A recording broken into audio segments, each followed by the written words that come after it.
Welcome, everyone. Please take your seat. Our program will begin in 10 minutes.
Welcome, everyone. Please take your seat. Our program will begin in 5 minutes.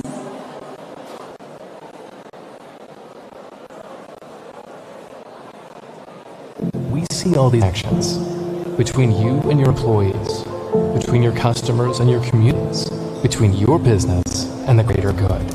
It's our belief that running a business is about more than making money. It's about making people's lives better. So let's roll up our sleeves and get to work. Together. Hunter, welcome. Leo, por favor, invítala acá. No, dale, échame fotógrafa. Oh, por favor. No, para mí.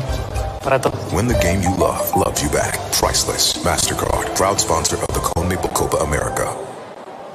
At Morgan Stanley, old school hard work meets bold new thinking. To help you see untapped possibilities and relentlessly work with you to make them real.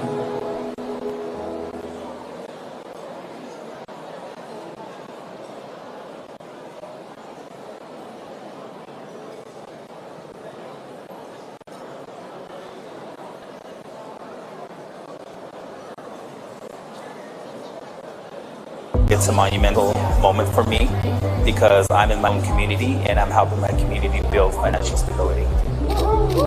Operation Hope's first office and first launch of a partnership in New Mexico is incredible. If you have access to the bank and you need help or you start to get in financial distress, we are there to help you, and we are there with the Hope Centers to help you. I am very grateful for all of you for participating in this. I feel like it's very important because financial stability, financial literacy is the backbone of success.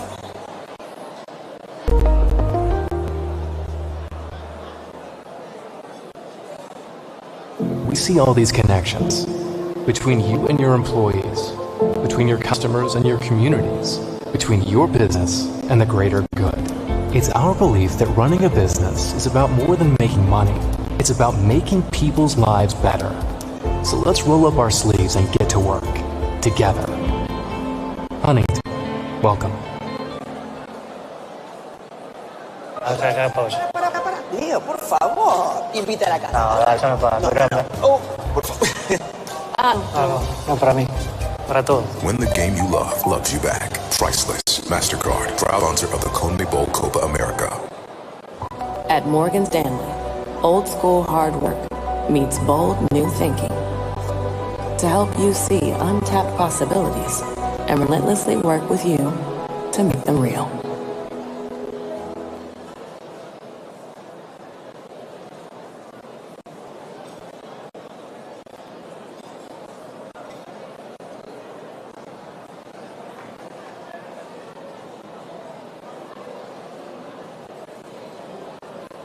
It's a monumental moment for me because I'm in my own community and I'm helping my community build financial stability.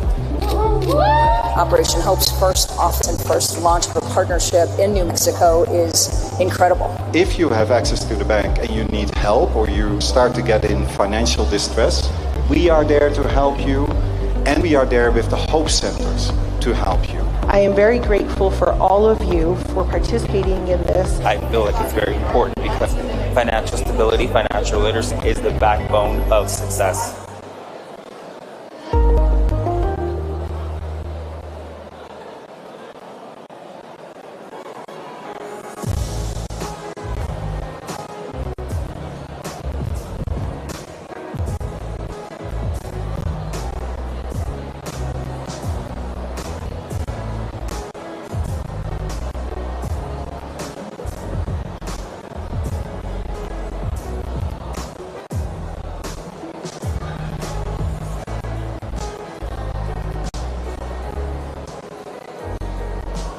Welcome, everyone.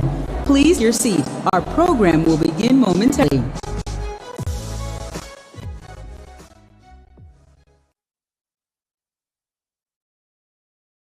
Welcome, everyone. Please take your seat and silence your cell phones. Our program is about to begin.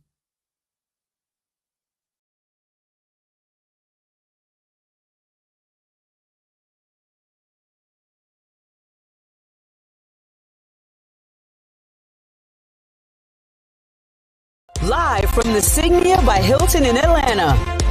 Welcome everyone as we celebrate our 10th anniversary. Over the past decade, we've brought together global leaders, industry innovators, and change makers that have helped reimagine our global economy. But now we look forward to empowering our potential, impacting our communities, and together shaping the future. Welcome to the 2024 Hope Global Forum's annual meeting.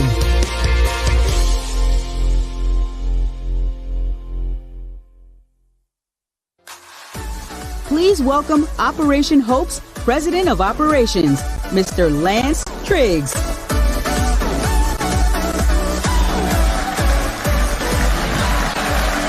I feel good. How do you feel? Wait a minute. I thought I was in the great city of Atlanta. How you feel? I think we got to do it one more time. This is our 10th anniversary of the Hope Global Forums. How you feel? That's what I'm talking about. Well, thank you all so much for being here. We're very excited that you're here with us.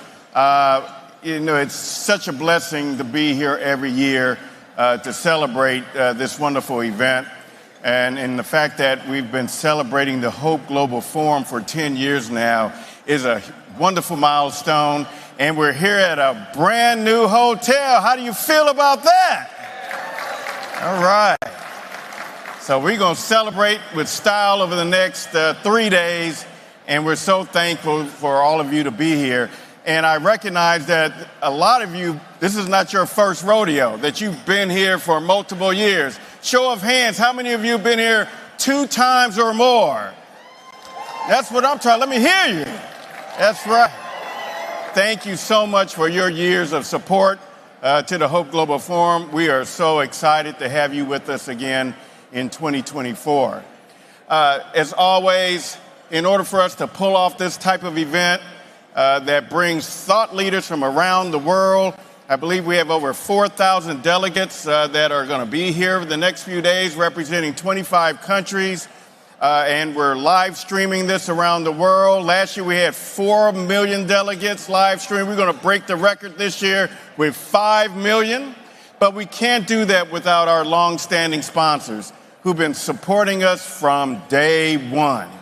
Day one. And so it's important for me to recognize them at this time because we want to continue to keep doing these types of events here in the great city of Atlanta. So I want to recognize one of our first sponsors that have been with us for 10 years, Regions Bank. Is Regions Bank in the house? I know Candy Moore is here and Florisha, stand up. Let me see you. That's right, Brett Schaefer. We got JP Morgan Chase in the house. Let's give them a round of applause. I know Bank of America is here. Let me hear you. Thank you, Shauna, Embley, everybody, Andre. Thank you all for your support. And I know I probably don't even need to say this, but I'm going to say it anyway. Is Purple Rain here? With Truist? That's right. That's what I'm talking about. Truist is in the house. Absolutely. And I know we have First Horizon in the house. Keith and Beth, that's right. Yeah, we have Keith and Beth Ordon and Beth Trotter and the team been with us from day one, 30 locations around the U.S. Very happy to have them here. And I know the stagecoach is here as Wells Fargo in the house.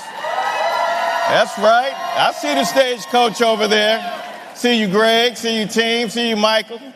That's right. See you, Darlene. That's right. Give them all a great round of applause because, again, without their support, and not only their support for these events, but supporting the programs of what we're doing. We have over 300 locations with 300 coaches doing this work around the United States. And again, it's thanks to those types of partners that are allowing us to be able to do that. So now, we got a packed show for you today as the kickoff. And so we're going to get this show on the road. And as you know, the theme of this year is the future. And nothing symbolizes that more than technology and artificial intelligence. So to open our conversation on the future in AI, we have some of the great leaders in the world that are going to be with you and with us next. And so I'm so excited to introduce them. And so first, I want to bring up Angel Cabrera, who's the president of the Georgia Institute of Technology. Come on out, Angel. Give Angel a round of applause. He's here. He's here, trust me. He's here. Let's give him a round of applause. We have Sarah Fryer, who's the Chief Financial Officer for OpenAI. Give her a round of applause. We have Cheryl Guin, Executive Vice President for Globe Brand Strategy and Innovation. Give her a round of applause. And we also have the Honorable Robert Silvers, who's the Undersecretary of the United States Department of Homeland Security and the chair of the U.S. Cyber Safety Review Board. Give him a round of applause. Gave a great presentation at our board meeting today. And last but not least, we have our moderators, Devin Banerjee, who's the Senior Managing Editor and Head of News Growth at LinkedIn. Give this panel and this group a round of applause. Over to you, Devin. Thank you so much, Lance. Congratulations to you and Kevin and John and the whole Operation Hope team on 10 years of this wonderful forum. It's so good to be back. What a beautiful new venue. And I hope all of you have enjoyed today's session so far, and there's a lot more to come. And as Lance said, the theme of this year's Global Forum is the future. And there's no better topic to harness that theme than the discussion we're about to have for the next 30 to 40 minutes. Let me introduce our panelists once more in a little bit more detail so you get a sense of the depth and breadth of experience and expertise we have with us today. To my far right is Angel Cabrera, president of Georgia Tech. A lot of supporters. President Cabrera has the home court advantage here, and he became president of this legendary institution 3 months before the global pandemic kicked off, and guided that institution through the pandemic to emerge stronger than before. Next to President Cabrera is Sarah Fryer. She is the CFO of OpenAI. She joined OpenAI earlier this year. She was previously the CEO of Nextdoor, which she took public in 2021, and previously was the CFO of Square, which she helped take public in 2015. So I'm sensing a theme here, and we may ask Sarah about that in a few moments. Fun fact about Sarah, she holds an OBE, Officer of the Order of the British Empire, from Queen Elizabeth II for services to entrepreneurship. Next to Sarah is next to Sarah is Cheryl Guin, Executive Vice President of Global Brand Strategy and Innovation at MasterCard, which she joined 25 years ago, so talk about brand loyalty, Cheryl. And among many industry accolades, Cheryl has been named among the top 100 women in brand marketing. And directly to my right is Rob Silvers. He is the Undersecretary for Policy at the Department of Homeland Security, where his remit includes counterterrorism, cybersecurity, AI safety, border security and immigration, trade security, and more. So if any of you feel stressed out or too busy, let's try one day in Undersecretary Silver's shoes. All right. I want to dive right into it because we don't have a lot of time. I want to focus on 3 major areas related to AI today. And I want us all to walk away with an understanding of these 3 areas related to AI. The first is opportunity, the commercial opportunity, the societal opportunity that AI presents. The second is education. How do all of us and our employees and our colleagues and our friends and family really understand how to harness AI appropriately and most effectively? And the third is safety. No technology is appropriate without the proper guardrails and the proper safety in place, especially in the 21st century and into the 22nd century. So I want to begin with Sarah. Talk to us a little bit how you size the commercial opportunity and the societal opportunity, for that matter, of artificial intelligence. How large is this opportunity? Give us a sense. So I would start by saying it's really a societal opportunity. The commercial element will come, but to me, we are building AGI, artificial general intelligence, for the benefit of all of humanity. And we don't think that there is a single person on the planet or sector of the economy that is not about to really feel the power of this wave that's upon us. And AI is now. It's not something that we're talking about in an academic way or in a made-up way. AI is actually happening. There are 300 million people today who are already utilizing ChatGPT. We see over 1 million businesses today utilizing ChatGPT for work. And they span the full gamut from education sector, ASU, actually, which Angel has some collaboration or some prior history with. ASU has deployed 281,000 seats of ChatGPT across their entire university. It has implications for government and for national security. It has implications for the finance sector, where we see customers like Klarna, Morgan Stanley, and MasterCard actually, deploying into their enterprise. And they're deploying it for everything you can imagine, for risk management, for revenue growth, for marketing, and so on. So we really view it as probably the biggest platform shift we collectively, and our kids, will live through, akin to something more like the railroads coming or electricity being invented. If I can just ask before we continue, I think there are a lot of folks waiting to sit down. We can hear you from up here as well. I think the room echoes quite a bit. So if everyone, even if you're waiting in line for food, can just respect the panelists for right now. Thank you so much. President Cabrera, we mentioned education. Sarah mentioned education. It is so critical that the workforces of the future, the next generation, those who are in school understand this opportunity. How do you balance the theory and the practice of AI in an academic setting at a premier institution like Georgia Tech?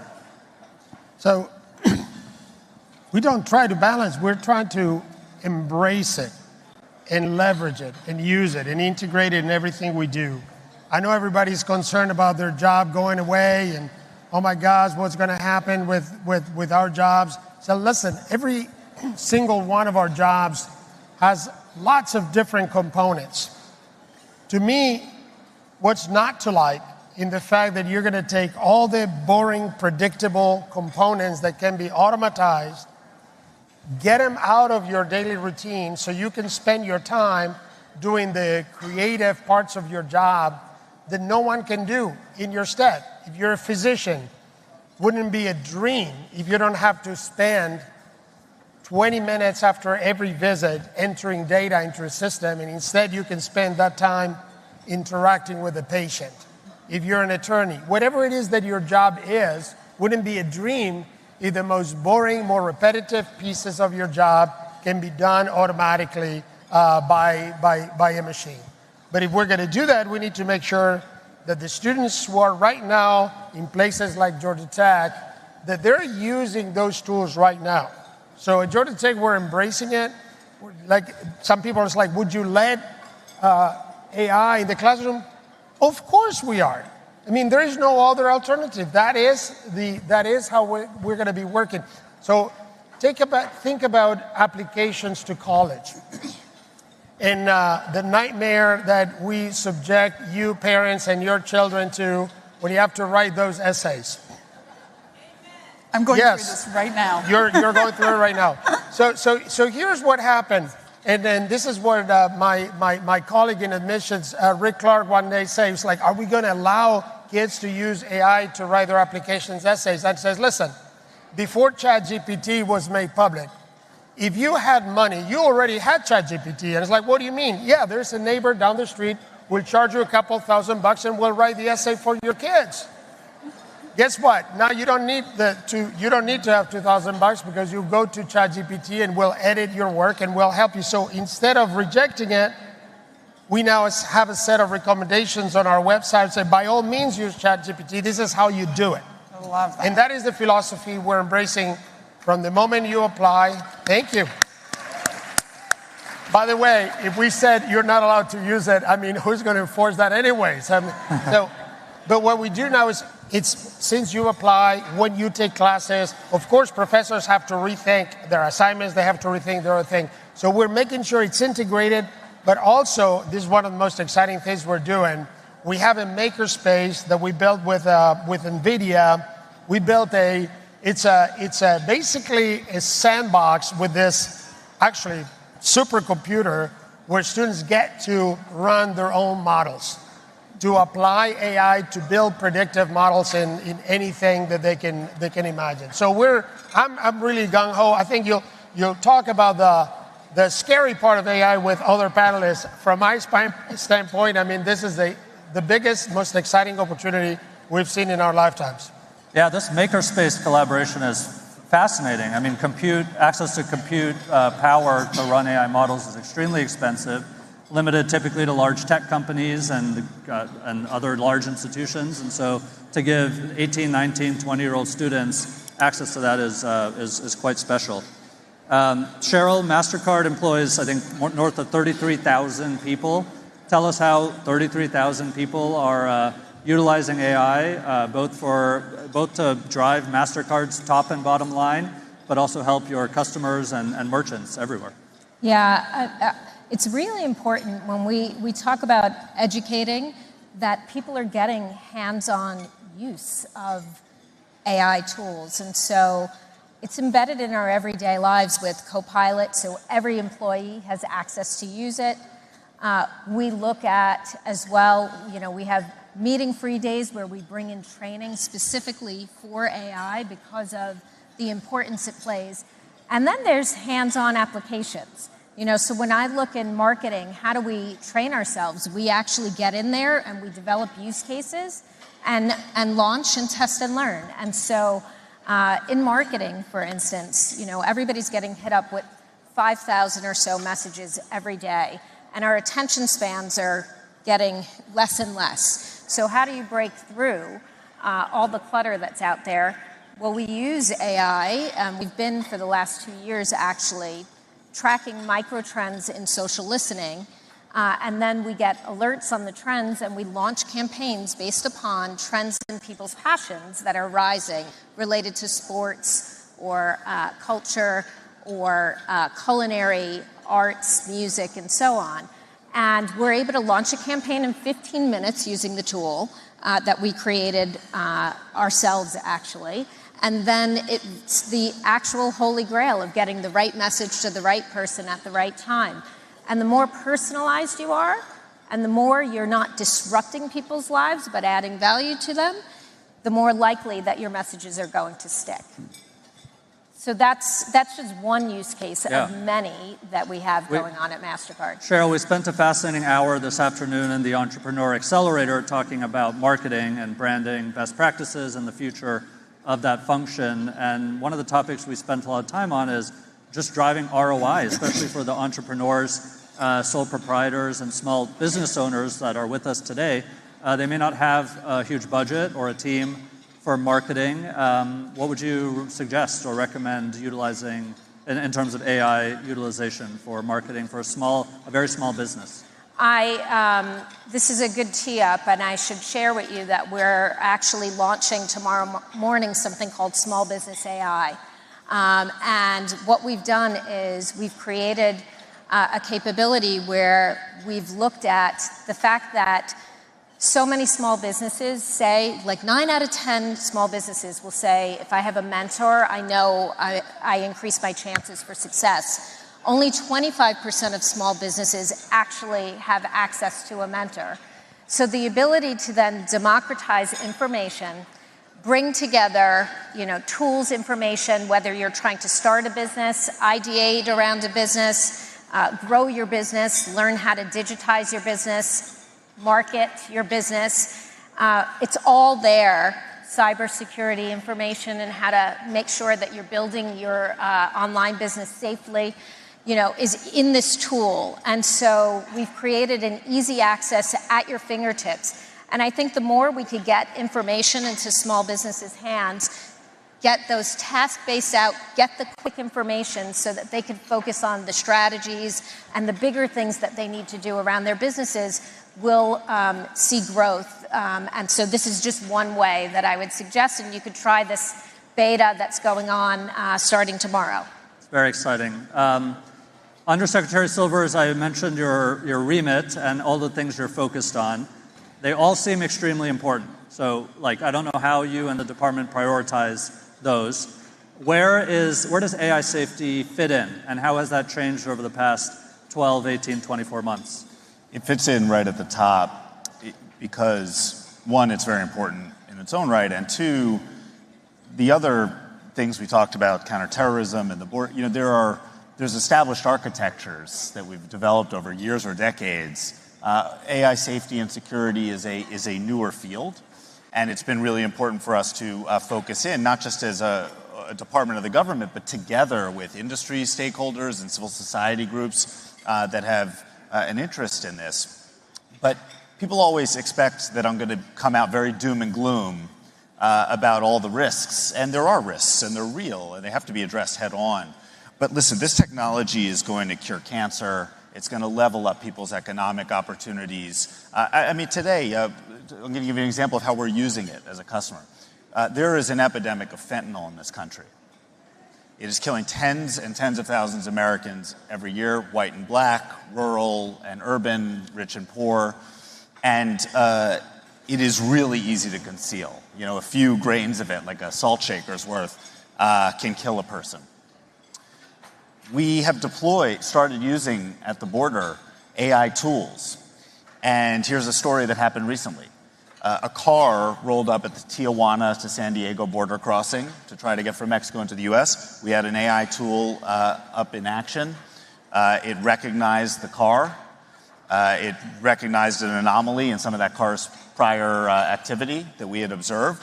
And it told in 1.4 seconds, it returned an indicator to our border agent, send that for further look. He sent it to secondary inspection, 50 kilos, okay? So that is one micro example.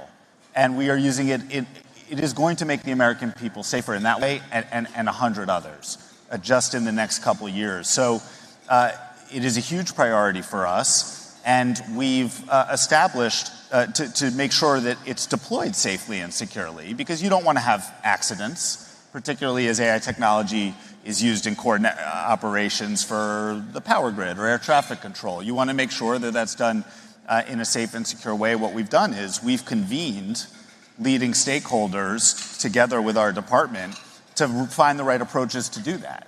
And in addition to the government representatives, some of our members of that advisory board included Sam Altman, the CEO of OpenAI, people like Satya Nadella and Sundar Pichai. But then critically, we also had civil rights leaders, we had mayors and governors, and we had the corporate end users of AI technology, so that everybody was around the same table saying, what do we all need to do? Because we all have roles and responsibilities here to make sure that we can harness all these incredible benefits and reduce risk. And I think we're doing the right steps when it comes to that. It seems like this policy kind of area brought in industry pretty early on, maybe earlier on than previous technological revolutions. Was that a learning, do you think, from previous technological innovative eras, that industry stakeholders should be there on day one alongside you crafting policy guidelines? Very, very much so. And this is one of those areas where government can't do it alone. We don't. A lot of technologies in the past have actually sort of been born out of government. Space flight and the internet. AI did not come out of the government. It came out of the private sector. So that's where the technology is. It's being used out in the private sector. And so our approach here has actually been not just to lower barriers for working together between government and industry, but in some cases to dissolve the barriers entirely, to come together on these issues. And so that's been critically important to do that from the very start. It's exactly what we've done, and we've had incredible industry input. Sarah, you talked about ChatGPT, obviously extremely popular. But make AI real with a few more examples for this audience. Actually, talking about the marketing hour we did earlier today, we talked about video a lot, and video marketing and video creation, not just for creatives, but for all businesses and on use across platforms on the internet. Today, OpenAI announced Sora. It's a text-to-video tool. Tell us a little bit about that, for example, and tie it to an entrepreneur, for example, in this audience. Sure. Let me start with Sora, but then I'll go back to something maybe a little bigger for the audience to imagine what the next year or two could look like. But Sora, SORA.com, launched today, and that is text-to-video. I actually was making one before I came downstairs. So I have a standing joke. So I do have a teenager applying to college. He's my second, so I will be an empty nester. And my husband keeps joking that he's already left for, the golf course. And so I'm going to be home with my hairless cat because I'm a little allergic to cats, but I'm going to have a hairless cat. So I made a video for them on Sora of me in my sofa with a book and my hairless cat playing at my feet. And I sent it off to them saying, Mom's already in her happy place. So it's a silly example, but I'm not a video creator. I don't know how to use complicated tools like Adobe and so on. I see these people right down in front of me. They're taking photos. They've got their video cameras on. I don't know how to do that. But I absolutely know how to type and speak, and I have an imagination, but I just have never been able to let that fly. So now imagine if I were a small business, and I actually run a nonprofit called Ladies Who Launch, and it's for women starting, running, growing their own businesses. So I spend a lot of time with women right at that first step. And their businesses are usually born out of passion projects, things they have really lived through.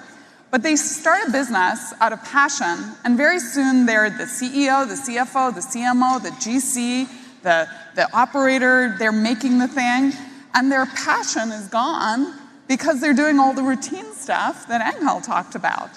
And so if we can help them get rid of that routine stuff, like just pour into ChatGPT things like, help me write a business strategy. Here's a few lines of what I'm trying to do. Help me create a business plan. How would I go get financing? Give me specific examples. But now, create my marketing materials. So suddenly there's a level playing field with like the great marketers, like a MasterCard, with this up-and-coming creator economy. And we've seen it already somewhat unleashed with the TikTok nation, the Instagram nation, how businesses really learned and created and innovated. But now I think you're going to see that just on steroids. I did say I'd give you a little taster of where we're going, just broader. So when we think about where we are today, we have lived through the last 2 years. ChatGPT turned 2 last weekend, I think it was. And that was the era of chatbots. That is what ChatGPT is. You talk to it, it responds. Talk to it, responds. We just released, probably about 6 months ago now, O1, which is our reasoning tool. So now you're moving up a stair step into the world of reasoning. And these models can actually work on really hard tasks. And when you ask it a question, you can see it reasoning. And you actually see it go down a train of thought, and it might be in a cul-de-sac, right? Not the right answer. You see it actually go back and start trying different routes to get to the answer. So we are talking about problems that get solved asynchronously. You might ask the model for something, and it might take a minute to respond, 10 minutes. But imagine a world where it takes a day, a week, maybe months. It's like literally having a PhD level intern or consultant working right alongside you, almost for free as well. Reasoning. This gets you into a world of agents. So now start to imagine agentic technology, very fancy name in my mind, for an agent that can go off and do things asynchronously. It might be, hey, I need to fly to Atlanta. I need to be there on Monday morning. Go book me my flight, my hotel. Is there somewhere great I should eat? And who do I know in Atlanta that I should be remembering to ping? But it could be something like, help me create a marketing plan for Europe next year. And it goes off and does it. And then it's going to get to innovation. So you mentioned curing cancer. We already see it starting to be an agent that is innovating and proving theorems that have never been proven before, finding drugs and answers to medical problems that we, as yet as humanity, have not found the answer to. And so that is the path we're on. But I'm not talking about in 50 years. These things are happening today. 2025 will be the year of agents in our mind. And so watch this space. So some of these applications, like you just said, Sarah, are like an assistant in your... 1 second. Ladies and gentlemen. Ladies and gentlemen. Ladies and gentlemen. Atlanta. I know you're happy to be here, yes? If you are here, you were invited as a delegate. You couldn't come here on your own. You had to be invited from all around the world to be here. If you're here for 3 days, the delegate pass was between $5,000 and $10,000 just to have access. You'll never see this kind of content anywhere else, yes? We're talking about the future of everything. Gotta love John. Whatever conversation is going on in the back of the room or in the line, you can tell whoever's next to you, shh. The lady that just spoke, yes. Now, mind you, nobody was being disrespectful. I just walked in. To be clear, I'm not saying you're being disrespectful. I'm saying this is priceless. It's like MasterCard.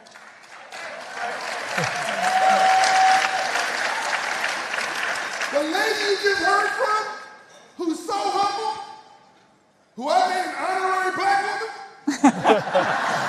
It's true. It's true. Sarah Fryer was chief financial officer for Jack Dorsey, and used to be called Twitter. She was at JP Morgan Chase. She was the CEO of Nextdoor. She's now the chief financial officer for OpenAI with Sam Altman, who is the Steve Jobs of this generation. She's a bad sister. That's a cool title. That's a very cool title. This is the future of everything. Artificial intelligence is going to change your life by 2030, not 2080, not 2050, in the next 4 years. So please, nobody's being disrespectful. I'm shocked. I should be able to hear a pin drop in here. You're never going to get this kind of content, this kind of insight. And then you can meet them when it's over. You need to tell whoever's next to you, later. Okay, I'm not here. Goodbye.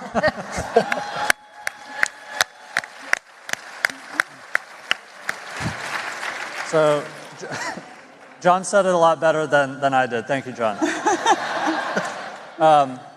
Okay, what Sarah was just saying is many of these applications are like an assistant by your side or in your pocket, or a consultant, or a PhD level consultant, or an agent, a customer service agent, for example. A lot of people have those jobs. So President Cabrera, I want to ask you how you think about the future of work, of the labor market, of certain jobs and roles that maybe, I don't want to put words in all your mouth, maybe displaced, maybe replaced, maybe augmented, maybe changed. How do you think about it? How do you teach your students about the future of jobs? So if you don't already have a ChatGPT account, you're already late. It's like, go home and get your... It's free. It's free. Well, you can also get the $20 version. You can pay me too, but but it is free. It's changing everything. Listen, I am learning Italian using Duolingo. Duolingo uses OpenAI technology. So this morning I had a phone conversation with an AI agent called Lily, speaking perfect Italian and having a conversation about whether I prefer to spend my vacations on the beach or the city, and asking me what my hobbies were. That was just me interacting with the machine. So everything we do at a university is being changed by these tools. The way we teach, the dream of a personalized tutor that will adjust the message to you, that will teach you what you need to know. Our students are already uploading PDF presentations. When they don't understand what they heard in class, they can upload it into ChatGPT or Copilot, one of these things. They explain it to me, I didn't understand it. And you're not even embarrassed to ask that question because you're interacting with the machine. So in terms of how we do the business of teaching and learning, it is a whole different world. Now, in places like Georgia Tech, we have the added responsibility of actually training the people who will go work for OpenAI, or will go work for a MasterCard, and will build the tools that other people will use. One of the most important things we're doing at Georgia Tech is trying to figure out ways to get to more people. Now, many universities are not interested in growing. They think that being small is just fine. That's not what we're doing at Georgia Tech. We know that this country, this world needs a whole new battalion of people who know how to do this.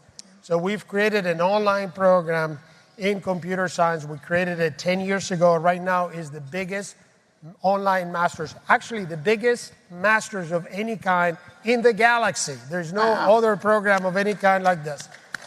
It is about, yes. So we have about 23,000 students doing an online master's at Georgia Tech in computer science, in data analytics, and in cybersecurity. We very soon are going to have more online students than non-online students. We're right now the fastest growing university in the United States, and we are the #1 source of talent in AI in the nation. And I say that, I guess we have good yellow jackets in the room. It's not just, it's a little bit of bragging, let's be honest, but it's not just for bragging. It's like, listen, universities, we need to push up, we need to do better. The world really needs smart people who know how to leverage these tools, and we're way behind. So we're doing our part, but this is more than a bragging message. It's a call to action to my colleagues throughout the country. We need to actually do much better job of creating that workforce for the future. Cheryl, you're, as I mentioned, north of 33,000 employees. You're hiring all the time, constantly. We were talking backstage about the kind of shift in the mix of IQ, EQ, humans in the loop who know and are comfortable and are excited to work with AI. Talk about like the skills of the future and how they have evolved, or not even the future. I mean, right now, as you are hiring, how have they evolved because of all technological innovation, but specifically AI as well? Yeah, I mean, I would first of all echo what you were saying. You know, I'm not quite sure AI will take jobs, but one thing for sure is if you don't know AI, the jobs are going to be taken by people that know and understand and how to apply AI effectively. And so this is going to be a given. Technical acumen, particularly around this technology, it is a requirement. So put that aside. Now I want to talk about some soft skills as well that have become increasingly important.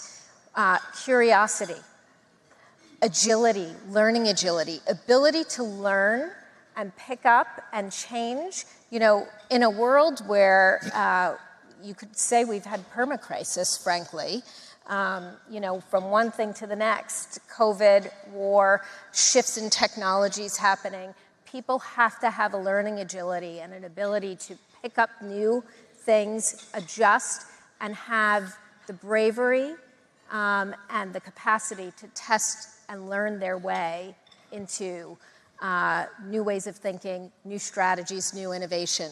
So I think some of these softer skills, by the way, being a strong people leader and understanding people, ensuring you're getting people trained and having empathy these days is also important. So humanity combined with technology, these are the skills that we're going to need.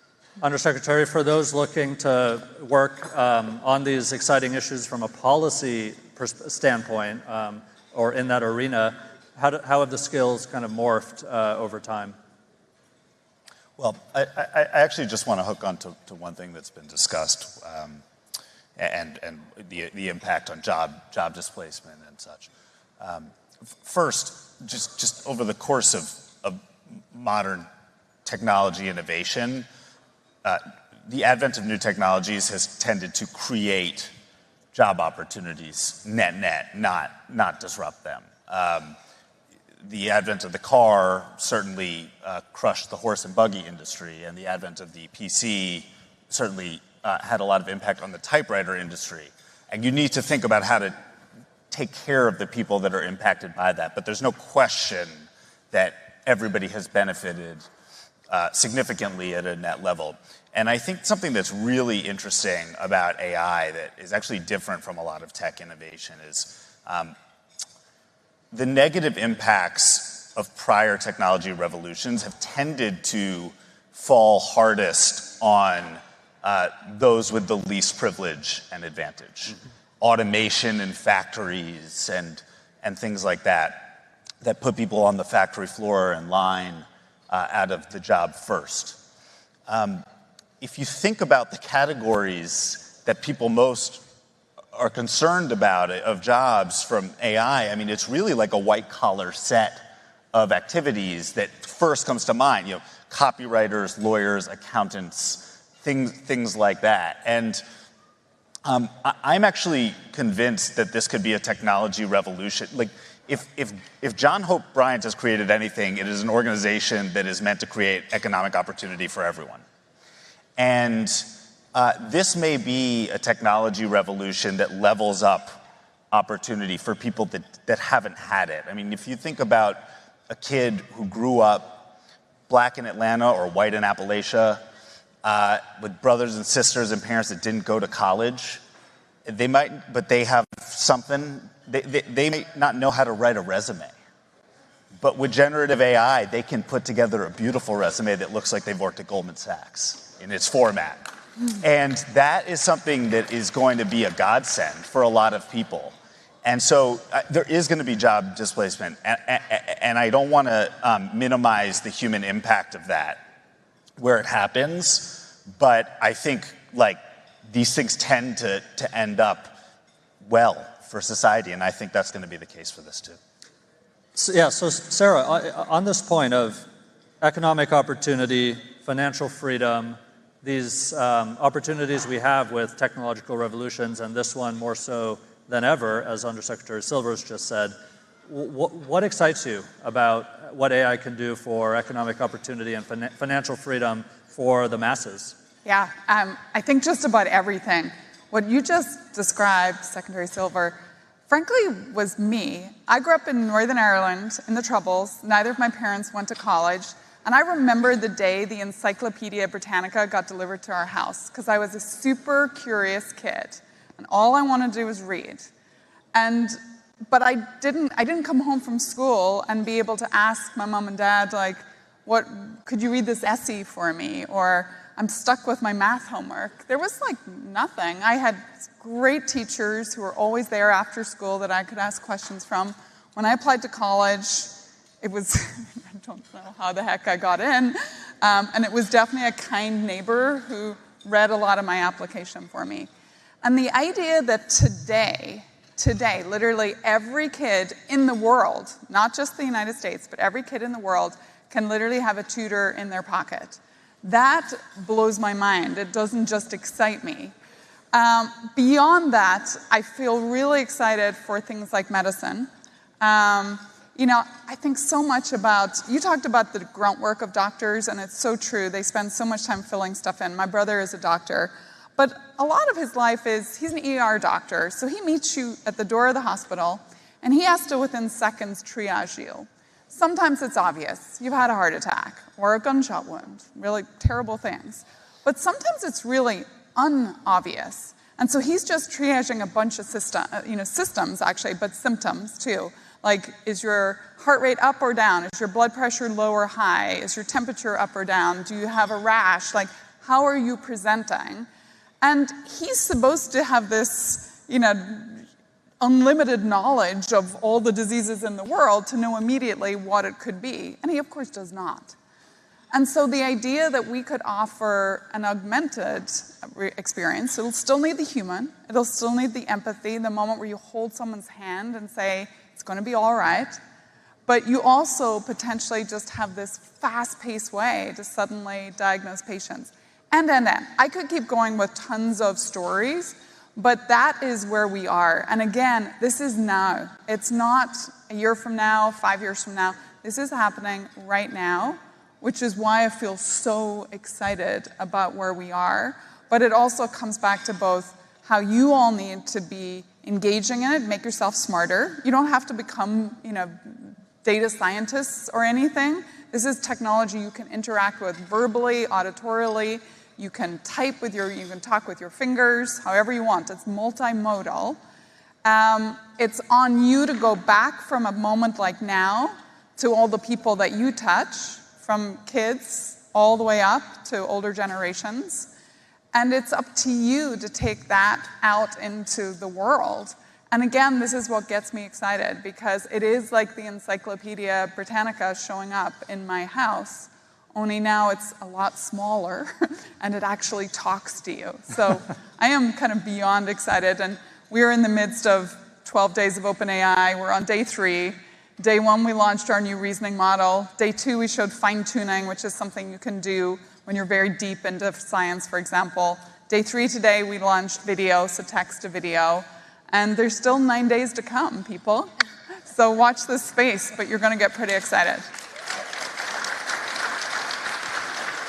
And Sarah, in the midst of this massive product release, week and a half, Sarah still chose to come and spend time with us. So thank you for that. My pleasure. We have about 5 more minutes, and I'm adding a few minutes because John took some of our time earlier. But let's go to Cheryl. So many of the entrepreneurs, business owners in this audience just have to, at the end of the day, think in terms of dollars and cents. That's what gets them through the day, the next week, the next quarter, the next year. Tie, as a massive corporate company and corporation, tie AI's opportunity to dollars and cents for our audience. Yeah, it comes down to several things. First of all, if I look at, what AI does for fraud and security, right? It's, from our perspective, we use something called decision intelligence, and it uses AI to look at billions of transactions around the world, and it can tell whether that's you, a person that should be using their card, or somebody, or is it fraud? And it does, several things there. That, prevents fraud and billions of dollars, but it also creates an experience for the end consumer, because if you go to a store and you're denied, because they don't think it's you, you may not choose to pick that card again, and that's a problem for loyalty for anyone. It's a problem for small business owners if cards are denied and they're trying to actually pay at the point of sale. So dollars and cents, the ability to use patterns and use this to provide fraud tools is unbelievably valuable in the system. That's one. Productivity. When I think of the productivity that we now have and that you would have, there's something, we launched an insights engine just for MasterCard. And again, when you're using these tools, whether it's GPT, small business AI capability that I talked about, what would have taken days and days to pull and comb through tons of research globally that we have, it pulls it up, it creates PowerPoints immediately for you. It pulls the most important insights. You ask a simple question, you get a simple answer. So the ability to actually save time, which is money, right, is really important. And that's just one simple use case of so many that will ultimately save money. And then again, the ability to have more personalized contacts with, insights at your fingertips that enable you to actually do outreach and marketing so quickly. This is ROI. And so it is real money, whether it's productivity, whether it's innovation on your products, whether it's savings, et cetera. It is actually creating real money for everyone.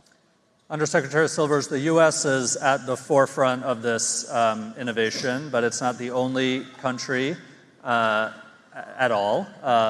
And it's a competitive technological revolution. How do you balance safety, which is your job, with national competitiveness and innovation? look, this is one thing where we're just going to have to do both things in parallel. We are going to have to rocket ahead with the innovation as we build architecture of security and safety around it, because we have no choice. The Chinese, there's a race. There is a technology race between the United States and China. The country that comes to be ahead when it comes to AI is going to reap a massive economic windfall, a massive geopolitical influence windfall, and a massive national security and defense windfall, because all the advanced weaponry or a lot of it is going to run on AI technology. And it is absolutely essential that we stay ahead. And forgive me, I spoke to a smaller group today, so for those who have heard this already, forgive me, but I hear from experts on where we are, and the latest estimate I've heard is that we are about 4 months ahead of China when it comes to AI as state of the art. I mean, that's like within the margin of error. And we cannot do anything that gives us the self-inflicted wound of slamming on the brakes. What we have to do is we need to put a lot of resources and attention into safety. And what we've done is we've worked really closely with companies on what are the kinds of best practices there are for quality testing at the front end before you deploy AI technology to make sure it's going to make the kinds of decisions you think and want it to make. What kind of back-end auditing do you have to make sure that the decisions it actually makes once it's deployed are what you want and expect? And there's a range of cybersecurity controls to have around it. There's a range of controls to prevent bias and discrimination or infringement of privacy. And all of those things, the answer is all the above. We just, as a country, have to be the country that can do both, and I think we can be. President Cabrera, final word to you as the Georgian on the stage. Although, by the way, he is the first native of Spain to lead an American university, which is very cool. Gracias. But as the adopted Georgia native on the panel, final word to you. What should all of us leave this room and consider doing to ensure that we're harnessing the future of AI? Very simple. First thing is go get your account if you don't have it yet. Really do it and just play with it. Just figure it out. But I'll tell you, the other thing is we are in the midst of a new renaissance, even in the field of science. Listen, in addition to teaching amazing students, places like Georgia Tech, our faculty spend a lot of time doing research. That's what they do with most of their time when they're not filling out forms, but that AI is going to take care of that. We try to say, because we have several AI centers with NSF, we're a leader in this field. So we said, should we have a Georgia Tech AI Institute where there's faculty from different parts of the institute can come together to exchange insights? So that's a great idea. Only one problem, I was told. So what's the problem? Every single faculty member at Georgia Tech is using AI in their field of research. So actually that center would be the entirety of Georgia Tech. Astrophysicists are bringing in terabytes of data from this wonderful and expensive telescopes that we now have in outer space. There are people working in new drugs, new treatments, new ways to diagnose and predict what kind of cancer each of us is going to get. Every single one of those is being transformed by science. We used to be trained when you did research into ask a specific question, get the data to answer that question, test that specific question. All that is gone. Now the game is huge amounts of data in allowing AI to find patterns. I'll give you one example. My son, who graduated from Georgia Tech, is doing an AI. He's in a startup in your part of the world. And what they're trying to do is predict whether a molecule is going to make you sick before you inject it in an animal model or in a human being. So you're using AI. Think about what that is going to do to accelerate the development of new drugs. So really stay tuned, but really the speed of acceleration of scientific discovery over the next couple of decades is going to be unlike anything we've ever seen. Very exciting.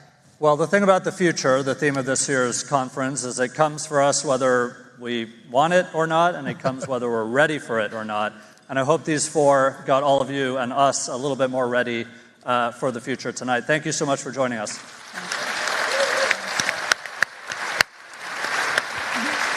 Financial well-being is essential to our organization because it directly impacts our ability to fulfill our mission and to support the communities we serve.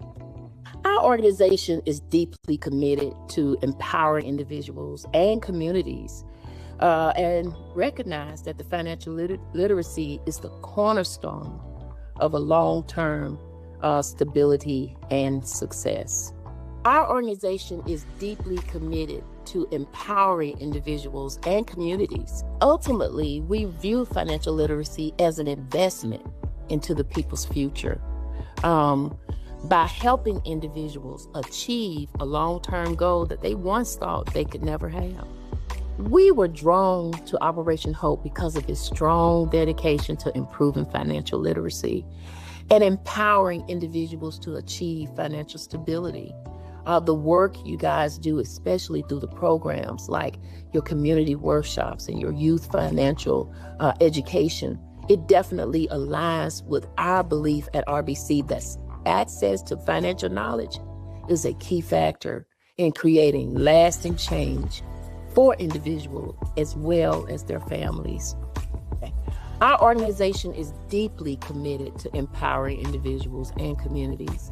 And we recognize that financial literacy is the cornerstone of a long-term stability and success. Ultimately, we view the financial literacy as an investment into people's future. By helping individuals and communities, we understand and manage their future by giving them the tools that they need to go forward in their future. Looking ahead, RBC hopes to continue building on the momentum of our work and deepening our impact in the communities that we serve through expand reach, through creating sustainable change. Our ultimate goal is to empower individuals to achieve long-term financial independency. We envision our future where financial literacy is not just a privilege, but it is a fundamental skill for all.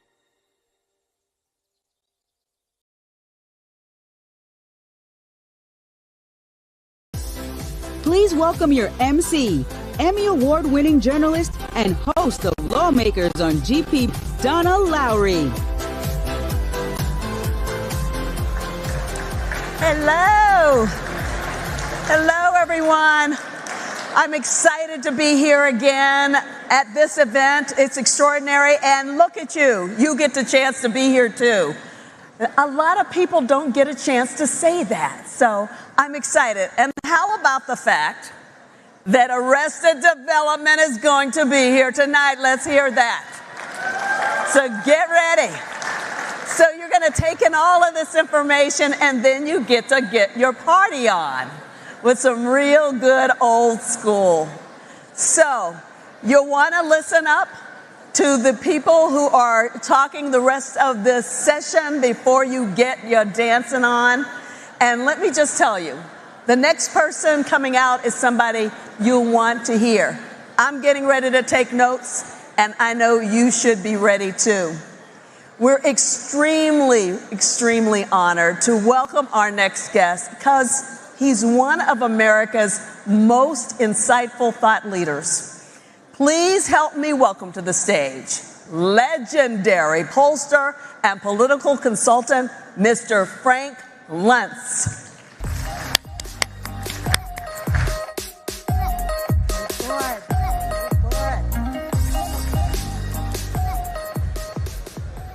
Okay, the last thing I want to get between is you and your meal over there.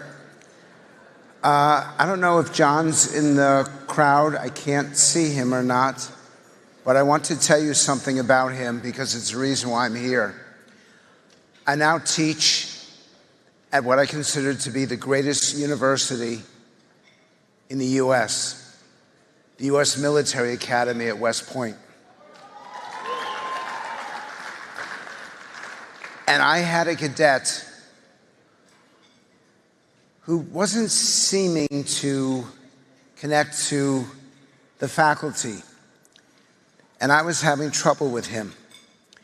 And I finally approached him and I said, "What is it that I'm not engaging with you?" And his response was that his father had left when he was 5. His mother had passed away 2 years earlier. He has no sisters, no brothers, no grandparents, literally no adult. And even his mentor had moved away in his junior year. And I did not know how to reach this cadet. So I invited him to join me at a conference in the Hamptons so that he could meet with some really interesting, engaging people and have an interesting intellectual conversation. And what happened was, John was there. And it wasn't working. And John said, "Let me take this kid out. Let's go out for a meal. Let's have a conversation." And to make a long story short, because this is much too long, but I need to get it correct, John's engaging this kid. And eventually he says to him, "Would you stand up, please?" And the cadet stands up. John walks over to him and gives him the biggest hug I've seen a human being ever give. And I noticed that the kid starts to shake and he starts to cry. And that was the last moment that this kid felt any kind of shame or disappointment for the situation that he was in. Because in that moment, as John is hugging him, all the sadness and all the regret and all the pain and suffering went away. I've never seen this before. And since that day, in fact, John, are you in this room? John, are you backstage? Somebody get him, because I want to be able to explain. I'm not going to disappear, but can you guys find him back there? Because I want you to know something. This kid graduated Sapper School, which is the equivalent of Engineering Ranger School, in the first try. Nobody does that.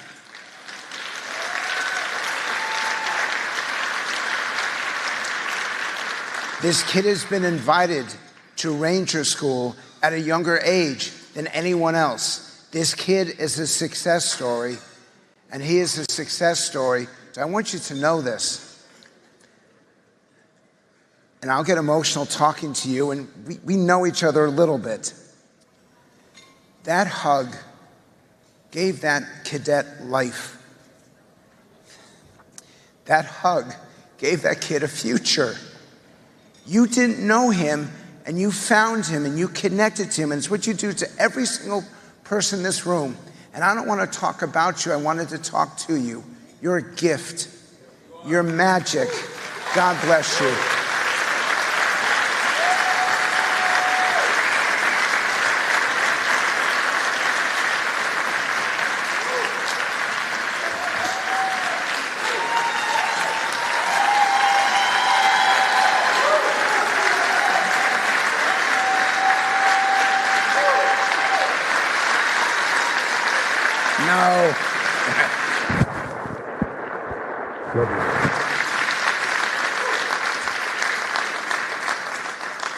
So I'm going to try to give them some language to say thank you. I'm here because that happened.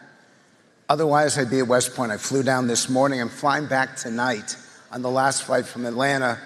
But I want to try to be helpful to them. So because I'm so grateful to you, because I'm here for you, any advice you give me to have an impact on these people here, because I got to tell you something.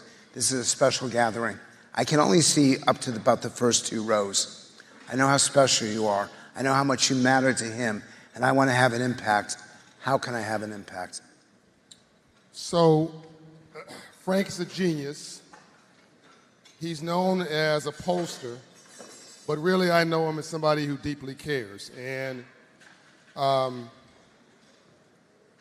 what Frank was concerned about, in my opinion, was whether his left brain was going to connect with his right brain. His right brain is where the heart and the caring and the intuition and the feeling is, and whether he was going to be able to relate and connect to you.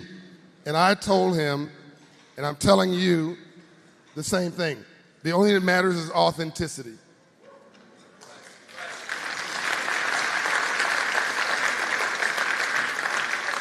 We're not human beings having a spiritual experience.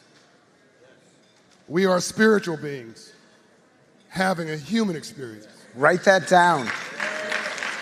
And energy matters. And if I don't like me, I'm not going to like you. If I don't feel good about me, I'm not going to feel good about you.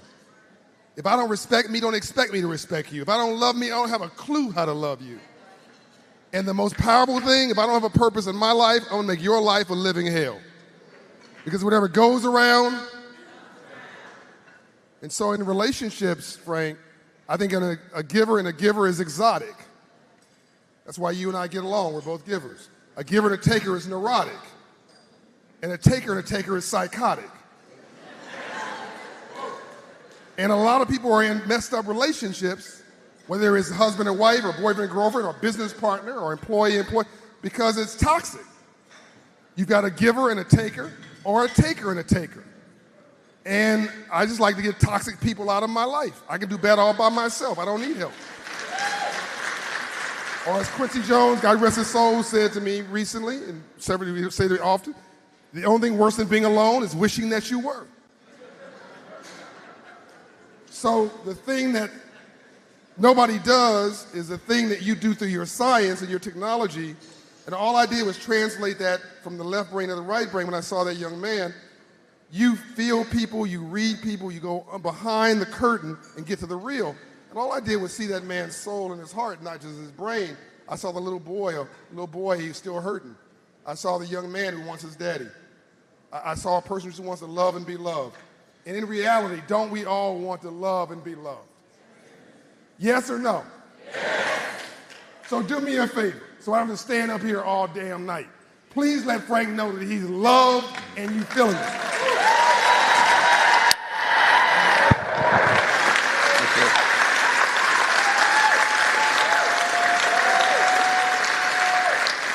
Okay, so let's get the slides up.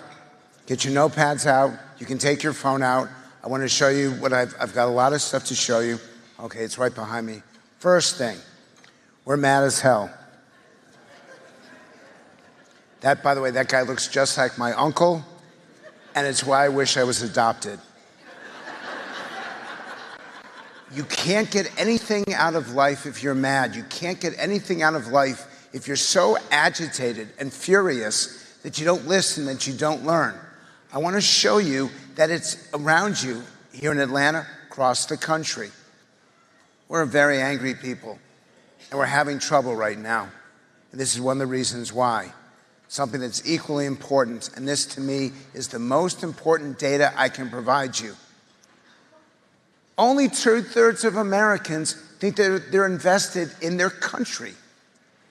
And when you ask the question, is America invested in you? Just 1/3 say yes. This is awful. This is not a problem. This is a crisis. The idea that you don't believe in your country and your country doesn't believe in you, we have got to change that. And that's going to have to come not just from you in this room. That will have to come from the politicians and the business leaders and people who say enough is enough. We have to stop treating each other with meanness and contempt and have to treat each other instead with kindness.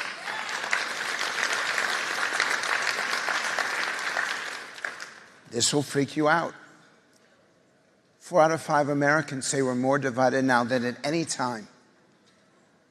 I know who the city is, what the city is famous for.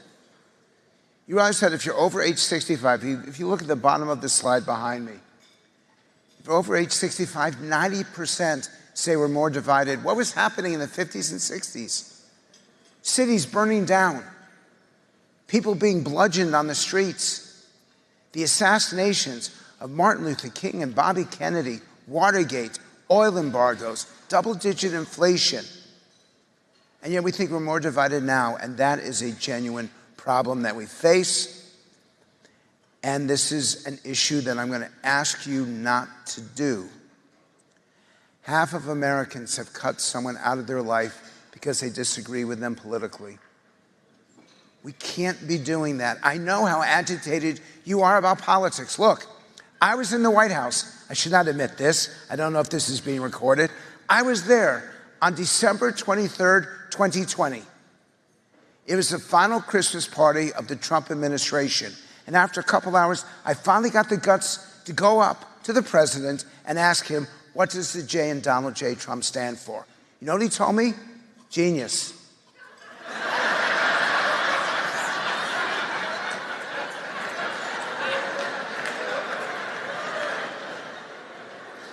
Okay, but we're not doing politics here.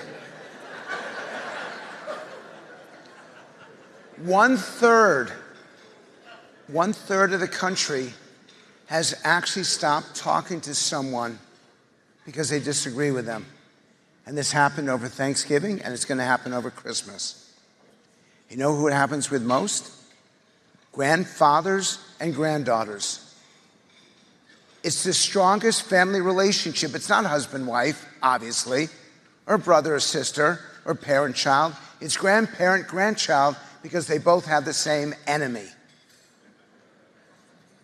You'll figure that one out on your way home, trust me. And we can't be treating each other like this. It is a genuine problem. And I'm going to show you something right now because I'm going to give you my first piece of advice. 2/3 of people under age 30 know someone personally who's been damaged by social media.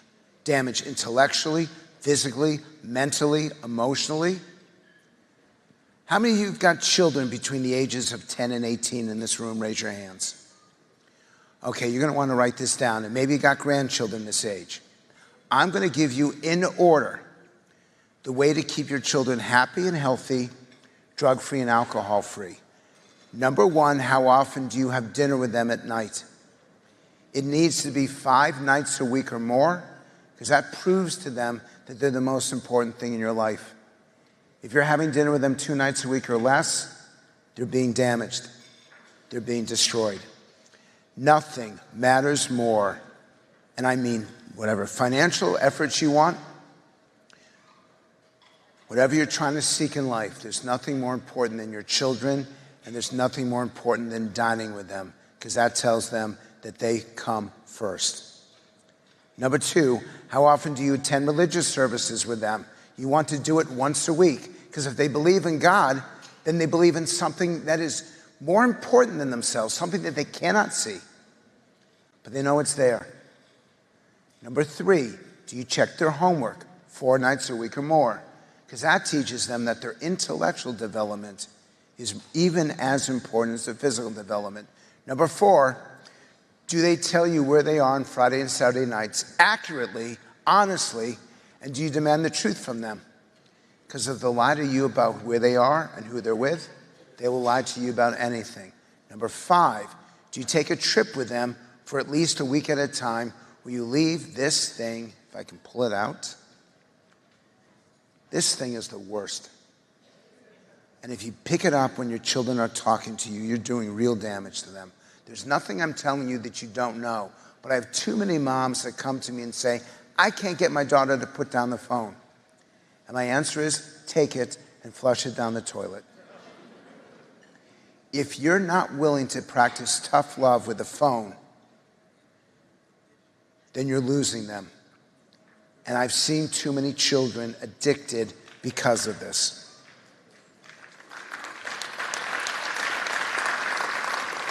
And number six, do they participate in a team sport? Because that means that they're responsible to each other and they know that they cannot let each other down. Give me 5 out of those 6 and I'll give you a happy, healthy, drug-free, alcohol-free child. There's a negative.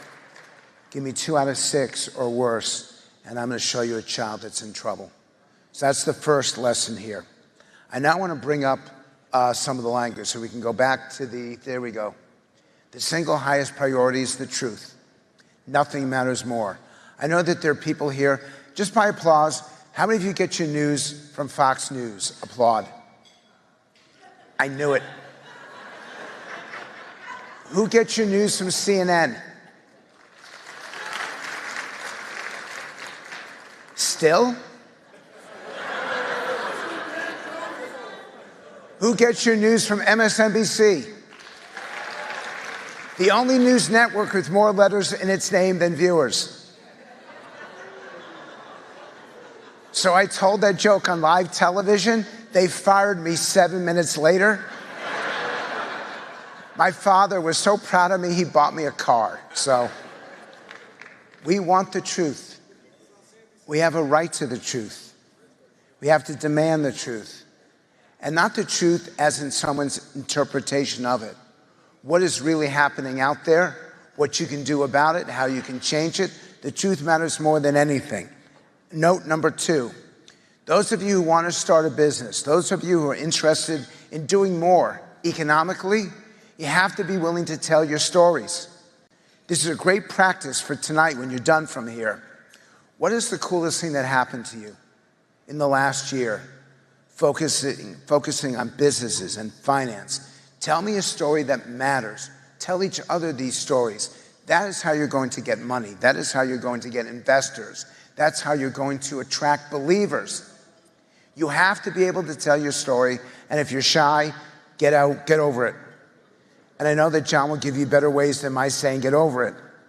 But you have to, because we want to know who you are. If I'm going to invest in you, and I will, I need to know what's in your heart. I need to know what's in your soul. So, what matters most? Even more than how you treat your community, it's how you treat your employees. In the end, people will decide whether you deserve their investment by whether you invest in the people who work for you, whether you invest in their hopes and their dreams and their children and their families. The more engaged you are with your people, the more likely that others will be engaged with you. Next, I want you to have a detailed plan of action. I don't know if it's going to be 2 pages or 20, but I want you to call it a detailed plan of action because that's a focus on the action. Detailed, because it means that you thought it out.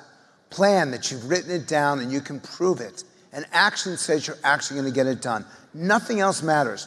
Forget the strategy for the future. Forget the clearly defined purpose. A detailed plan of action is what businesses are looking from you, what investors are looking from you. Now, I invite you to take a picture of this because I wanted to create a lexicon for all of you that you can take from here going forward. The most powerful word in the English language is the word imagine. Imagine life at perfection.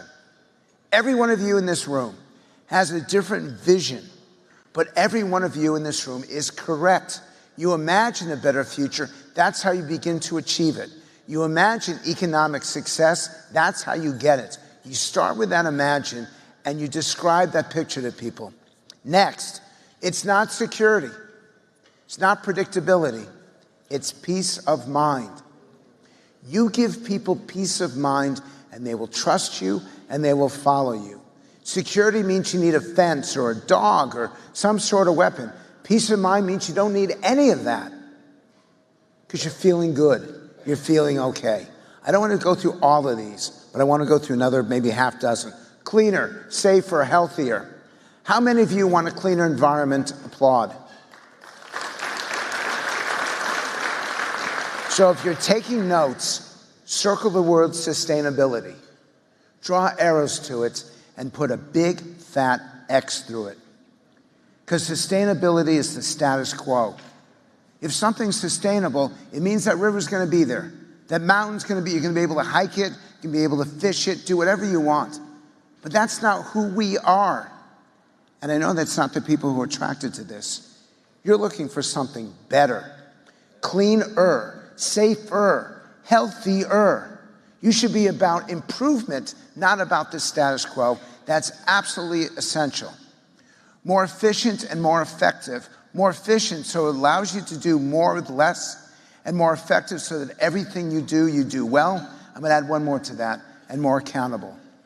So if you get it wrong, you're held responsible for it. More efficient, more effective, more accountable. This is how you communicate what you're trying to do. Unfortunately, we don't trust things anymore because people make claims that they cannot keep. That's why you have to add the word real. Real results, real solutions. People need to know that you're going to have a real impact on the future. And by the way, I don't know how to do this because I know I can't come down there, but I think that there are microphones going around because I want to be responsive to you all, and I'm going to run out of time. I hear you, I get it. Shows that you're listening and that you're learning. And in fact, for those of you who need to do an apology, you need to communicate this 3 times. I hear you, I get it. How can I fix this?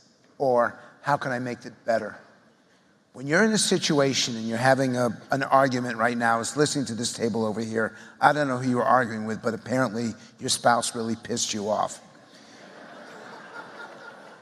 You have to hear them say that apology 3 different ways before you start to believe it. And you only gave it 2, so that's not good enough.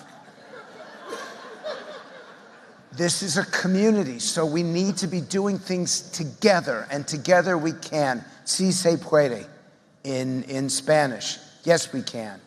That idea of working together for a greater cause, people will want to sign up for it. And one more for you, which is a meaningful, measurable track record of success. Meaningful, so I can feel it. Measurable, so I can prove it. Track record for good times and bad. And success, because that's my ultimate goal. This is your checklist. These are your 21 words to help you with whatever entrepreneurial project you want to do. And you have a mic. Who's got microphones here? If anyone wants to shout out a question, I'm going to stop for a second. I'll keep this up for one more moment. Does anyone have a question?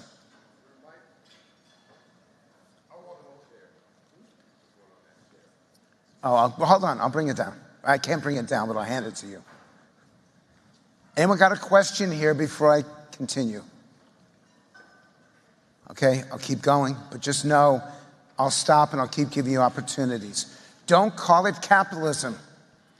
Capitalism is Wall Street. Capitalism are people who are wealthy already. Capitalism isn't the people who are in this room. You're about economic freedom. The freedom to move forward, the freedom to create, the freedom to grow.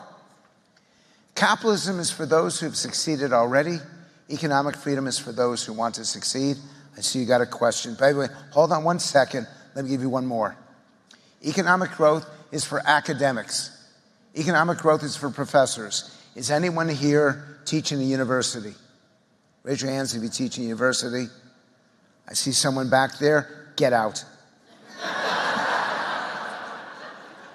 I just wanted to do that, by the way. So you got a question over here? Hey, I'm Jamal Boulder. I'm the founder of Ride and Roll. I take the basic concept of riding a bike and I use that to unite communities. What I want to ask you is, how do you go from small to scalability with those ideas? Also, I use ChatGPT to do my first logo, so thanks wherever they are. But it was a great event in Kansas City. Anybody want to ride a bike, we should get together, ride bikes. So how do you go from small? That's fantastic. It's by making people around you invest in you. And it's something, and I'll give you the phrase, the language behind it, but you have to do it. It's believe in better. You have to have a better solution, a better widget, a better opportunity, better people, better engagement. It's never as good as, it has to be better. Every business that I've been involved with, I'm trying to think of an exception, I can't. If they make that commitment, and this is something that they live 24/7, and by the way, here's the bad news, you're gonna have to work your ass off. But if you've got that better solution, and you can communicate, which is why I'm doing these words for you, people will see it, they will come to you, and you'll get a chance to prove it. It's never as good as. Wipe that thought away from your head forever. It's always believe in better and then do better. That's a perfect question. Before the next question, I want you to understand what he's doing up here. I don't know if you're really smart. You probably figured it out for yourself. All poverty, other than sustenance poverty, roof over your head, food on the table, all other forms of poverty are mindset. What game was played on people who were enslaved? They didn't want to destroy your body. They needed your body. They needed to destroy your self-esteem, your confidence in yourself, your belief, your faith, your spirituality, so that you didn't push up, so that you didn't fight. They wanted a depressed people, and they got it. Go through our neighborhoods. Drive home, go to the neighborhood you grew up in. And here's what you see. A check casher, next to a payday loan lender, next to a rent-to-own store, next to a title lender, next to a liquor store, next to a pawn shop, and a church down the street that's your local therapist. Black people say, oh, I don't want to go to a therapist. Somebody might think I'm crazy. If you black in America don't think you're crazy, you're crazy. That community is a 500 credit score neighborhood. Ambassador Andrew Young, who's here, said to live in a system of free enterprise and not to understand the rules of free enterprise must be the very definition of slavery. So we walk past these neighborhoods all the time like they're normal. It's not normal. They mess with our head. What he's trying to do, I was telling my brother Brad Johnson here, who's another brilliant man who you need to get to know, an entrepreneur, a philanthropist, a restaurateur. We'll introduce him later. Brad, raise your hand. Stand up. The black Clark Gable. Brad Johnson. Ex-model, Denzel Washington's business partner, all that. The bad brother. But what he's trying to do here is to rewire from pain to promise. He's giving you a new language. He's asking you to get the noise out of your life. So you walk through life consciously oblivious of most things around you because it just doesn't matter. Get the toxicity and the noise out of your life. You hang around 9 broke people, you'll be the 10th. Ask you for one thing, sir. I'm done. Hold it before he goes. John, can you give me 5 extra minutes? That's all I asked for. Okay. Yes. The difference between a job and a career. I don't want anyone to tell me you want a job. A job is 9 to 5. A job is something you do because you have to, not because you want to. A job is something that you're doing until you get the next one. You want a career. You want something that you do 24/7. You want something that you love, that you can't wait to get up, can't wait to go to, and you never want to lose it. Focus on a career, then a job, because you're focused on the long term. Another example. Okay, go ahead. Check. Sorry about that. You have a wonderful presentation, Frank, and I'm going to be succinct. By the way, can I say one thing? You got a great voice. Hey, I appreciate that. Hey, who knows? Maybe I'll be the next Just so you know this, I needed you for the last 40 years of my life. I wouldn't have gotten no if you, again and again and again, if you'd been around. So I should tape you right now just saying something really cool. Let's go then. Let's go. I'll walk with you, you walk with me. Let's walk the journey. Anyways, my name is Michael Cortez. I am the co-founder and COO of Data in Motion.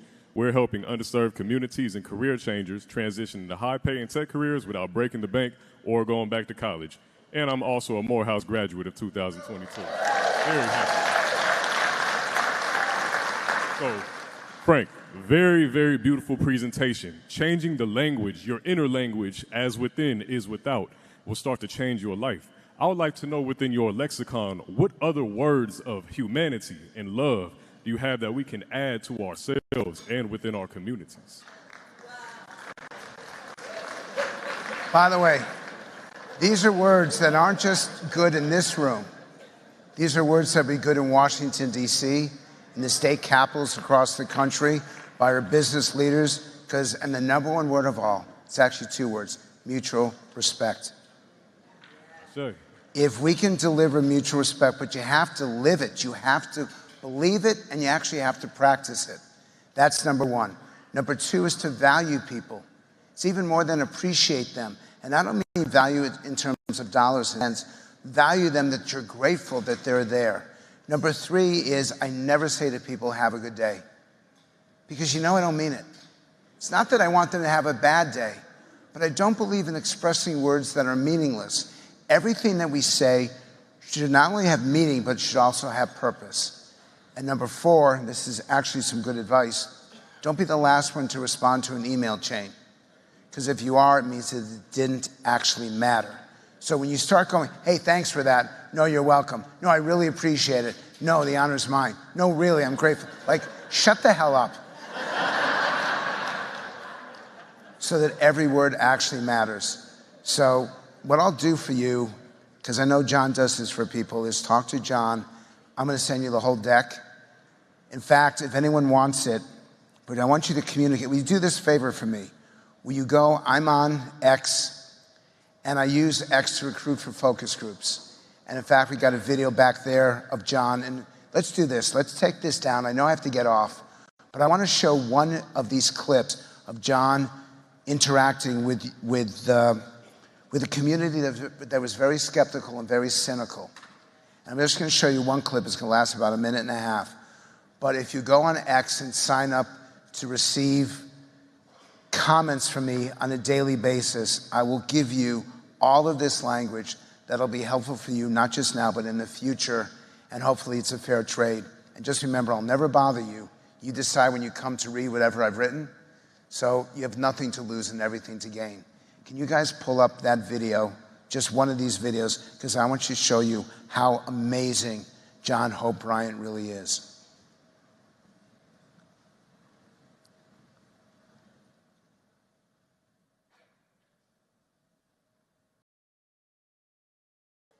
By a show of hands, how many of you think the system is rigged against you? Raise your hands if you think the economic system is rigged against you. 1, 2, 3, 4, 5, 6, 7, 8, 9, 10, 11 of you. 12 of you. Achim, why is it rigged against you? No matter how much my pay increases, it would either be rent that would also increase, or food that would also increase, or just regular activities that I used to do that's like tripled in price. I feel like it is rigged. I'm now making triple than what I did 10 years ago, and I'm still in the same situation. Can roll right off what Akeem just said, which is my healthcare cost. It just went up. I'm on Obamacare, and I mean, I'm near $1,000 a month for healthcare. I can't keep up. And Dale, why is it rigged against you? I'll just take you through my experience. You know, when I went to buy my house, I sat through an all-day meeting for 8 hours. And I thought that I was going to get some information about how to get, this house. And do you know what I got? In the end, it was like, fill out this form, and they basically separated us by credit. That's it. And the ones that had good credit was able to move forward, and the other ones, well, that's it. Yeah, it's rigged against us. I'm not the only one, as you can see, and it's just I feel like you're in a permanent loop your entire life. Like someone mentioned before, if you're not born wealthy, so you're making the same money, but all your money is going towards your basic survival needs. So you will never get ahead. And it's already set up with people who are already elite in the lead in the race, so to speak, way ahead of us. Stop there, because I know I got to get off. But John talks to them, and he gets them. Every one of those people who was cynical, every one of them was negative. They left the conversation with John Hope Bryant believing in the future, believing in tomorrow, and most importantly, believing in themselves. So if you can just pull this slide up, because I'm going to walk off, I promise. I want to give you one more thing to take a picture of, so that you have the background. Just snap a picture of this. This is how you succeed in business. I'm grateful to be here. I know how much stress there is in this room now, how much anxiety there is, but it will be gone by the time these 3 days are done.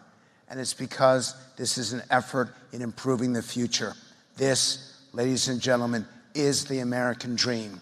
This is America at its best, because you are trying to make a difference in your lives. And God is my witness. You have so many people out there who want to join the journey with you. And with John by your side, you will not fail. Please, everyone, have a blessed evening. Thank you very much.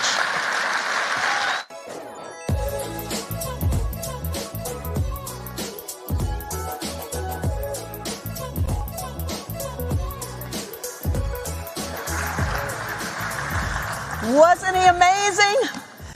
Isn't this the only place you want to be tonight? Because the content, what you're getting tonight, you won't get anywhere else. And so that was wonderful. I know you took lots of pictures of the slides and really got engaged in the conversation.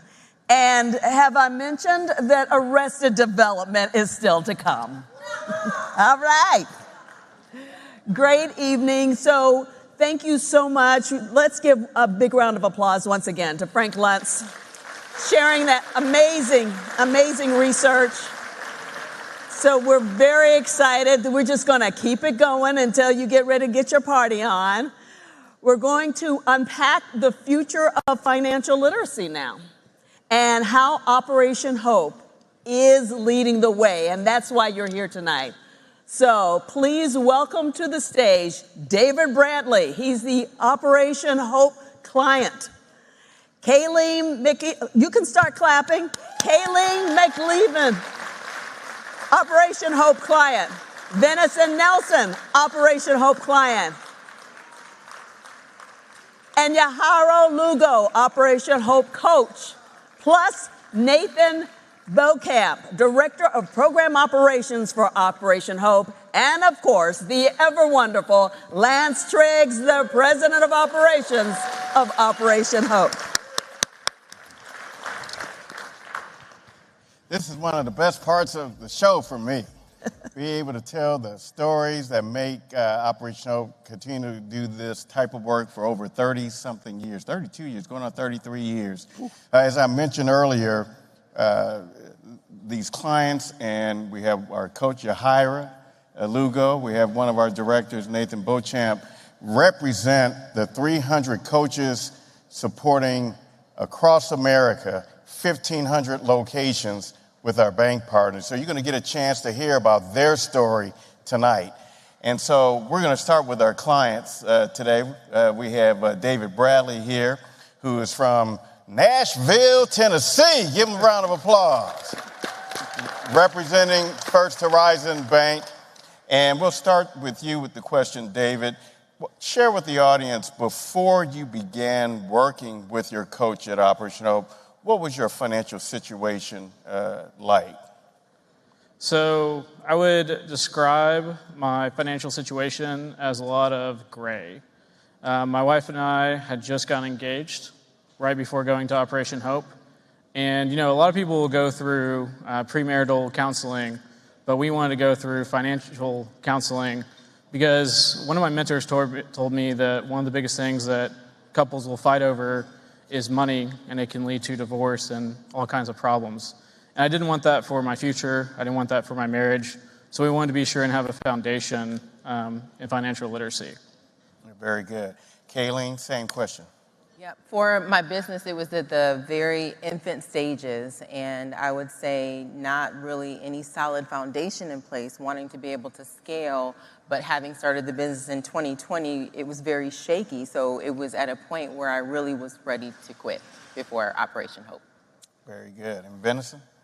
So for us, our journey started a little different. We finally got the faith to start a company. We jumped out there. We partnered with another team. We went to one of the largest entrepreneurship technology startups in the country, Techstars.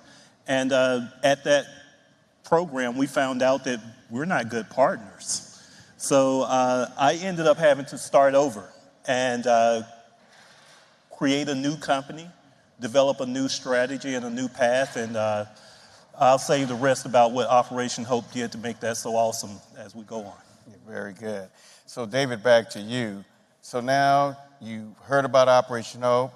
You worked with a financial coach there in Nashville at First Horizon Bank. Tell us about that experience working with a coach and the services you took advantage of. So my coach's name is Ken DeJarnett. And Ken DeJarnett is incredible. He taught us the framework of budgeting and went over our debt. You know, my wife and I, we both had debt, and we were trying to bring our households together. And he helped us understand that budgeting isn't something that will hinder you or hold you back, but it'll actually create the pathway for the life that you want to have instead of life just happening to you. You're very good. And Kayleen, being from Grand Rapids and working with our partner Fifth Third Bank there, why don't you share the same experience? Yeah. So my coach, Brooke Ratliff, is from Detroit, Michigan, and she was the one that helped me to establish a business plan, helped me to determine my numbers, knowing the financial projections, and really creating a solid foundation for me so that at each stage of the business, as I began to scale, the 1MBB program is what really kind of fed that foundation that helped me to grow and know what to do at each stage of growth financially. Very good. And Benison? So we have this amazing coach by the name of Twylan Feliciano right here in Atlanta. She got a fan club. So when we came to her, we had spent all of our money already trying to start the other business. And during that time, my wife actually had a medical event. And that medical event was really it took out everything financially for us. We had figured out how to grow our money and create what we needed, but this was just a real setback. Twyna called me one day and she says, I got somebody I want you to meet. It's like, okay. She's like, you're gonna get a call. So I get a phone call and they say, hi, I'm just with the office of the vice president. Vice president of what? And they said the vice president of the United States. At 100 Black Men, we had the opportunity to meet Vice President Harris. And I want to just say this. We all really were so blessed to have Operation Hope, Vice President Harris, come together and just look at just little old us. And from that, we have grown considerably, tremendously.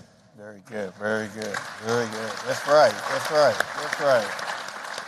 And so, David, current state, you took it upon yourself to realize you needed some assistance. You started working with a coach, Ken, and with all the services and the help he provided, where are you now with your financial well-being?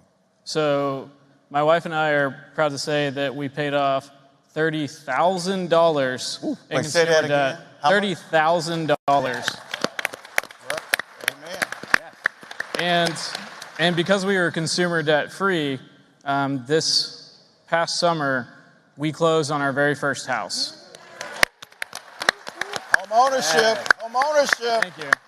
Yes. And in my current role as a senior relationship banker for First Horizon, we have a partnership with Operation Hope, Hope Inside, and I get the opportunity and the privilege to now refer my clients to the very same coach and other coaches that impacted my journey and my wife's journey so long ago. And I'm really grateful for that opportunity. Very good. Give David a round of applause. Kayleen, current state? So one of the things that Brooke positioned me for was to have a credit score and a financial plan that put me in a position where I could, instead of renting the ice cream shop that I was renting, purchase the ice cream shop. So now I own that building.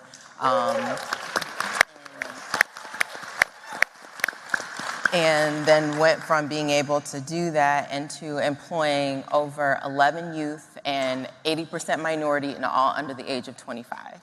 So that is my team. That's my A team, and I appreciate what Operation Hope did to be able to help me to scale. This year we purchased an allergen-friendly granola company, so we've continued to scale, and Operation Hope has been with me through each stage, helping me to prepare from a strategy standpoint financially and building the right partnerships to get me in the door for those opportunities. Very good. And I believe you also took advantage of the Shopify e-commerce program. You want to share a little bit about that? Yeah, so when we acquired the granola company, we then used Shopify as our platform to sell our allergen-friendly granola. So it's all the 1MBB, the Shopify program, just together built a strong system for me and a framework where when I wanted and I had an idea for how I could scale, the tools were provided through the program that I'm a part of. Very good, very good, very good. And Kayleen represents one of over 400,000 Black-owned businesses who are part of the 1 Million Black Business Initiative, thanks to Shopify and all of our partners. So, absolutely. Venison, current state. I want to hit a topic that's everyone always talks about what Operation Hope does from a financial standpoint or so forth. I threw out about 1 billion ideas because I was scrambling trying to figure out what I was going to do. I had family to feed, mortgage to pay. And I got on the phone with Twina and I'm just blah, blah, blah, blah, blah, blah, blah, blah, blah, blah, blah, blah, blah. And she said, Venison, go right here. Focus right there. It's hard to explain when you got all these ideas in your head. How it is to have just one stop sign in the middle of that highway that you're running down, trying to get to that goal. And that value is tremendous. Being able to have someone I need this resource, and there it is. You've got to take the steps to do it. It's like praying. You pray, you got to move your feet. But if you move your feet, it's been amazing. Amen. You're right. Absolutely. Now I'm going to pivot to one of our fantastic coaches, Yahaira Lugo, who represents our Hope Inside partnership powered by Truist, Purple Rain, at the Atlanta Police Department. So she's serving law enforcement officers here in Atlanta, but she also represents our Hispanic Initiatives, a national program where we have, I believe, over 70 Spanish-speaking coaches around the United States supporting and serving the Latino community across the country. So before we get to that, first of all, share why you made the decision to be part of our Hope family as one of our great financial coaches. Thank you for such a great introduction, first of all. I've been with Operation Hope for 6 years, and the reason I came to Operation Hope, every step in my career that I've ever taken has been geared towards my personal passion of helping people. I've always wanted to serve the community. It's still something that I still strive to do, and every single step in my career that I have taken has been with that as my main focus. That is, in short, the answer. One of the things that has kept me in Operation Hope is, yes, the fact that I do get to help the community and help law enforcement, and with my other community partners, survivors of domestic violence. And those things speak greatly, just their success is just the most rewarding part of my job. I also love the fact that when I was in the private sector, I struggled a lot with the transactional kind of relationship that I had with my clients because everybody represented a dollar. And I wanted to be able to help people not because of the money that they had, but also because they were valuable as people, regardless of the path that they walked. I like that because of the partnerships that we hold, like the ones that we have with Truist and Bank of America and Wells Fargo, we also get to showcase and highlight the great work that these for-profit companies are doing for the community. It's not just a dollar sign. We're putting value in people because they are people, not just a dollar. And that's something that's so significant to me and why I still remain at Operation Hope and see a full career all the way to retirement and beyond. All right. Amen. All right. So you have thousands of people, thousands of delegates out there, as also watching live. Don't tell me that, Lance. I'm already nervous. I know. Now you're real nervous, huh? What advice can you give to someone from a financial coach perspective who have made some mistakes when it came to their financial well-being? Maybe there's some shame tied to it that may be preventing them from taking that first step on this journey that could be positive for them. Every important subject is hard to talk about, but needs to be spoken about.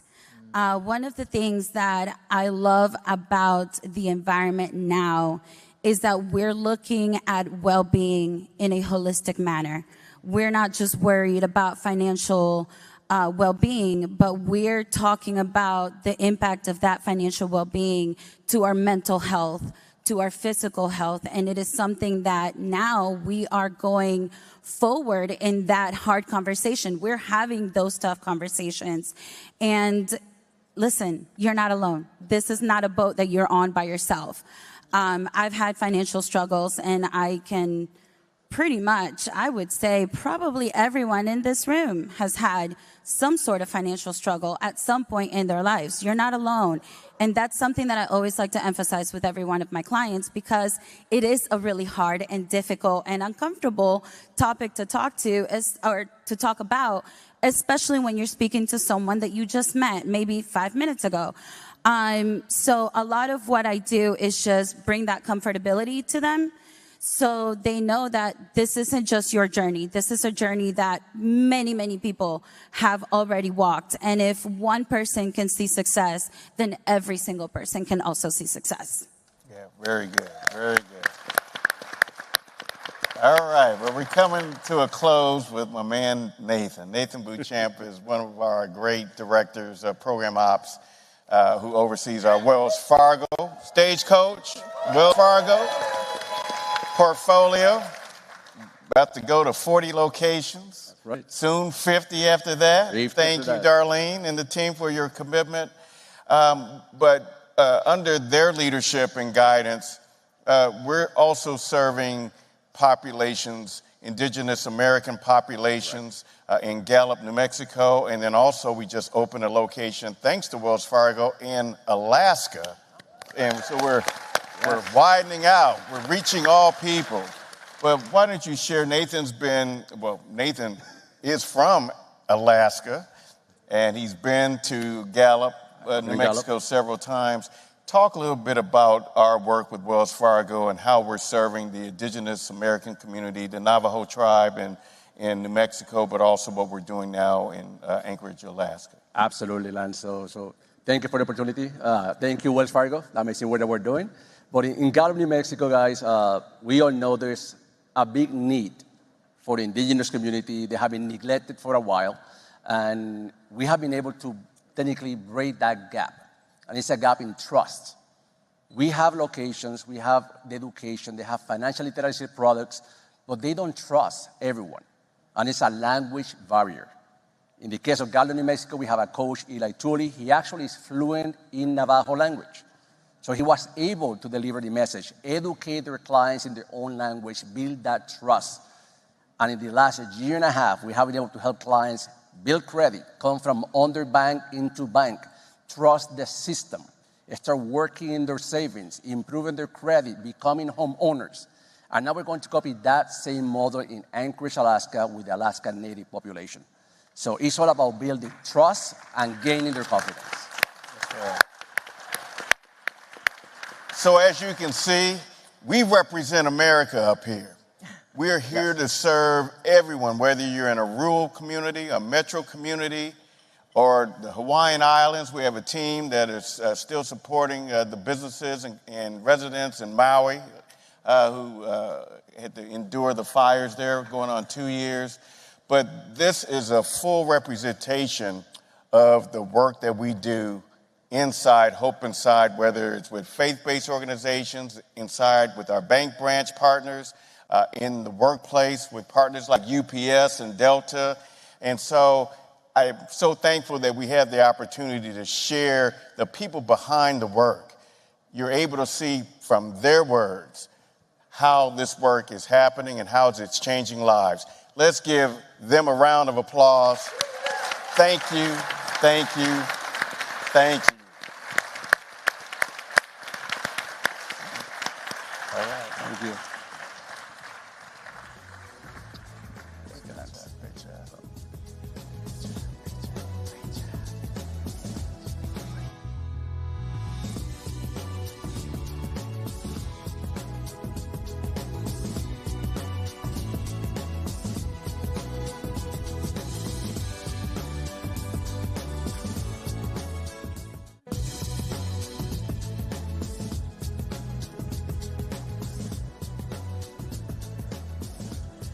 Did you enjoy that?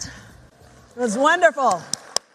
It's always great to hear from the Operation Hope team, and they do so much great work. So we thank Lance and the Operation Hope team. We appreciate all of them for sharing their stories. I love being here because I get to know all of them, and they really, truly have a passion for what they do. Now, it's almost time for our special musical guest. I know I keep teasing that, okay, but it's true. There's coming.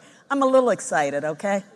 But we want to recognize a special, very special Operation Hope partner. So please welcome to the stage from First Horizon Bank, Beth Trotter, Keith Turbot, and Beth Ardone.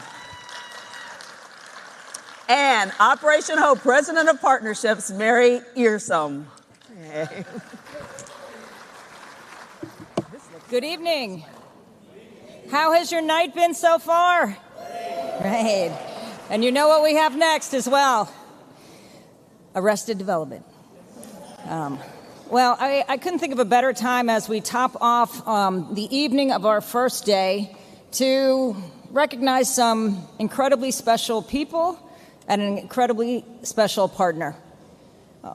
Operation Hope and First Horizon Bank have worked tirelessly together for over a decade to expand our work together with the Hope Inside model, not only in urban communities where Operation Hope started, but more so to really the vision that we had over 10 years ago was to expand to rural communities.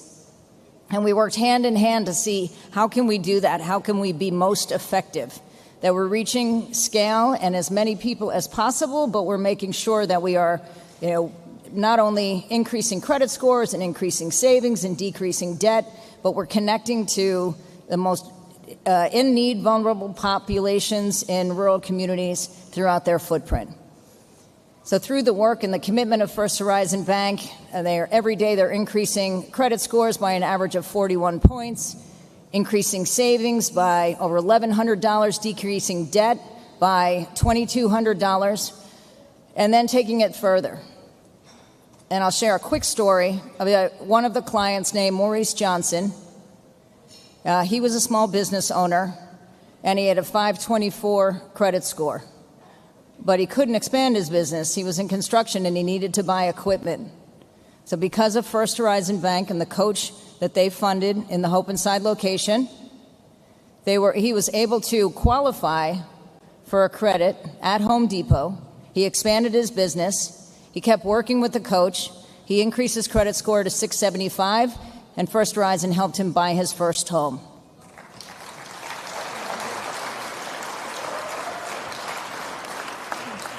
It's about driving generational wealth. It's about empowering people to build financial stability and, more than anything else, financial dignity.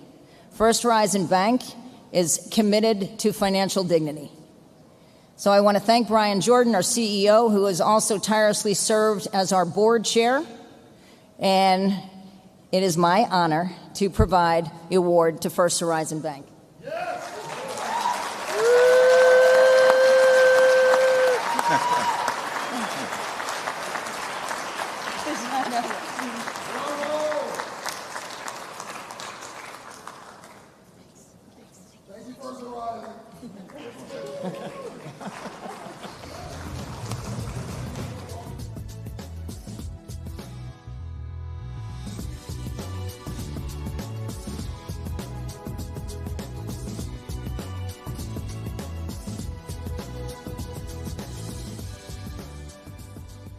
Okay, you ready to rock the house? You know the songs like Tennessee and Mr. Wendell and People Every Day. Well, we're going to get a chance to hear all of that. So Arrested, don't go anywhere. Arrested Development is up next. And just continue to enjoy this wonderful evening. What do we do here? We have 250 soldiers across the U.S., Operation Hope, Agents of Change. We're teaching families and individuals that a budget is not just a collection of numbers, but it's also an expression of your values and your aspirations. My name is Mike Linus, and I'm a credit money management coach out of Hope Inside, Synovus Bank, Columbus, Georgia.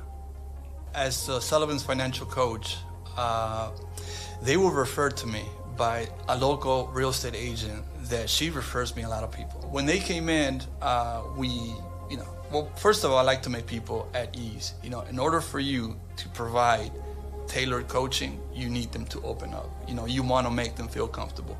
Mr. Sullivan, he's from the Bay Area. I'm from California, I'm from LA. And, so we started to talk about Cali and stuff like that. And, that pretty much opened them up so that they can start, telling me what their goals and their objectives were. So, we quickly identified that Mrs. Sullivan, she had stuff on her report that was old.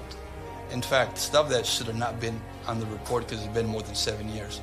The change in her score was instant. Within 30 days after the dispute, her score jumped 90 points. The key with coaching is that your clients have to trust you. If they do not trust you, then it's very hard to actually really provide them the assistance they need, Because if they hide certain things, then you're going to coach them based on what they just told you. There's a lot of things to be optimistic about. I feel optimistic about my work. I feel that we are making a change. We are changing things in the right direction, especially for the inner cities, the community, especially the people that we serve in, And I can see they're optimistic, especially once they get the outcome that they never hoped for, Where, again, like I said, turning people from renters to homeowners, small business dreamers into small business owners. I truly, truly, truly fight to make sure that we get these businesses like payday lenders,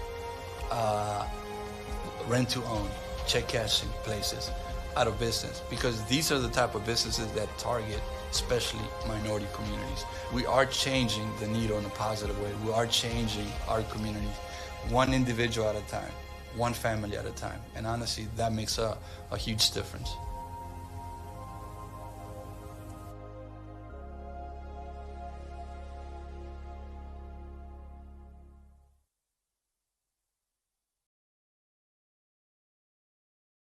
I've always believed that financial well-being is the center of a healthy, sustainable, and productive society.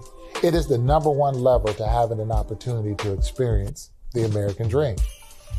And because of this, I've dedicated my life to helping individuals, business, and most importantly, communities learn how to do more and be more through financial empowerment.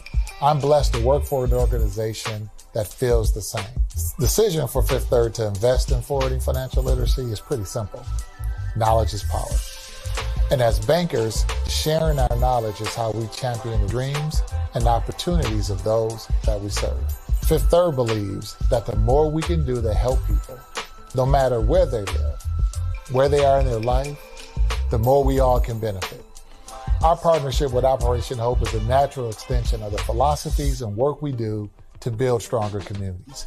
We've literally brought Operation Hope into 2 of our locations in my hometown of Detroit and in Chicago to create more opportunities and empowerment for individuals. We know there is an underserved population who need help in building their opportunity to obtain financing for both their personal needs and their business needs. The individual support and coaching programs offered by Operation Hope allows people to gain the skills, insight, and confidence to gain financial well-being.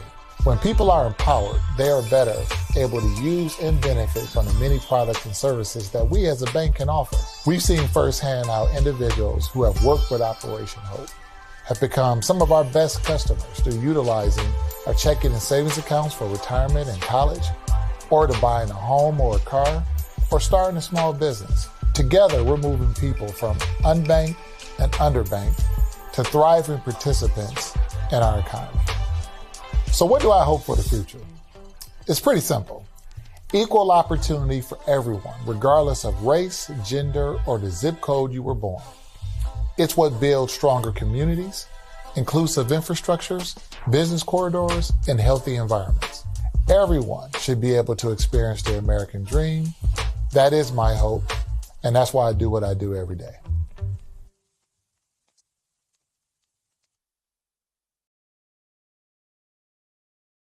The power of music is what brings us all here.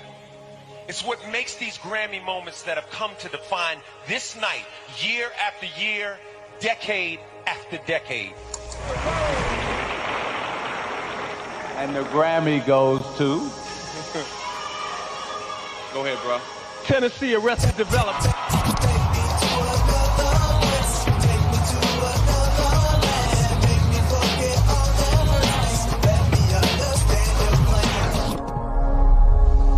Dynamic, the sensational, the phenomenal, the revolutionary, Arrested Development.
Community, and that's what I want to stop. The bad stuff, so we put it up on the chalkboard. Arrested Development.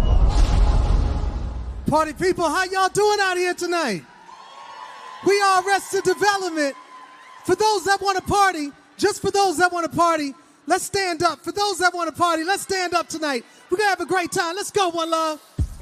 Yo, party people, help me out. Let me see those hands. Let me see those hands. Let me see those hands. Let me see them. Come on. Come on. Let me see those hands. Let me see those hands. Let me see those hands. Classic music. Let me see those hands. From the 90s. If y'all love old school hip hop, make some noise. Let me see those hands. Let me see those hands.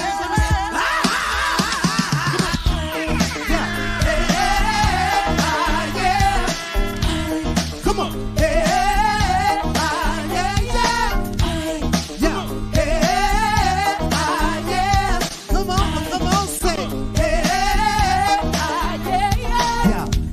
Have a dollar. In fact, nah, brother, man, here, have two. $2 means a snack for me, but it means a big deal to you. Be strong, serve God only. Know that if you do, beautiful having the weights. That's the poem I wrote for the first time. I saw a man with no clothes, no money, no plate, Mr. Window. That's his name.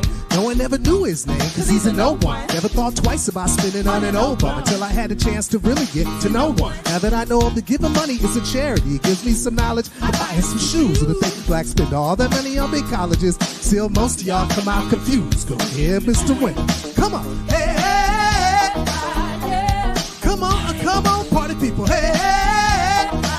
Go ahead, Mr. Window. Come on. Hey, hey. Come on, say it with us. Yeah.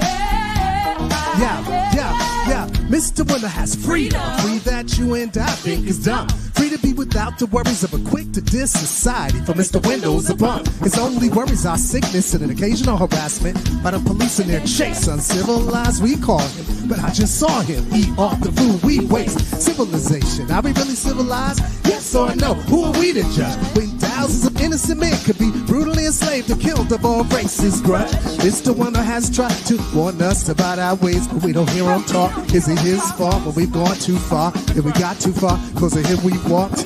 Mr. Window, a man, a human in flesh, but not by law. I feed you dignity to stand with pride. Realize that all in all, you stand tall. Go ahead, Mr. Window. Hey, hey, Mr. Window, yeah.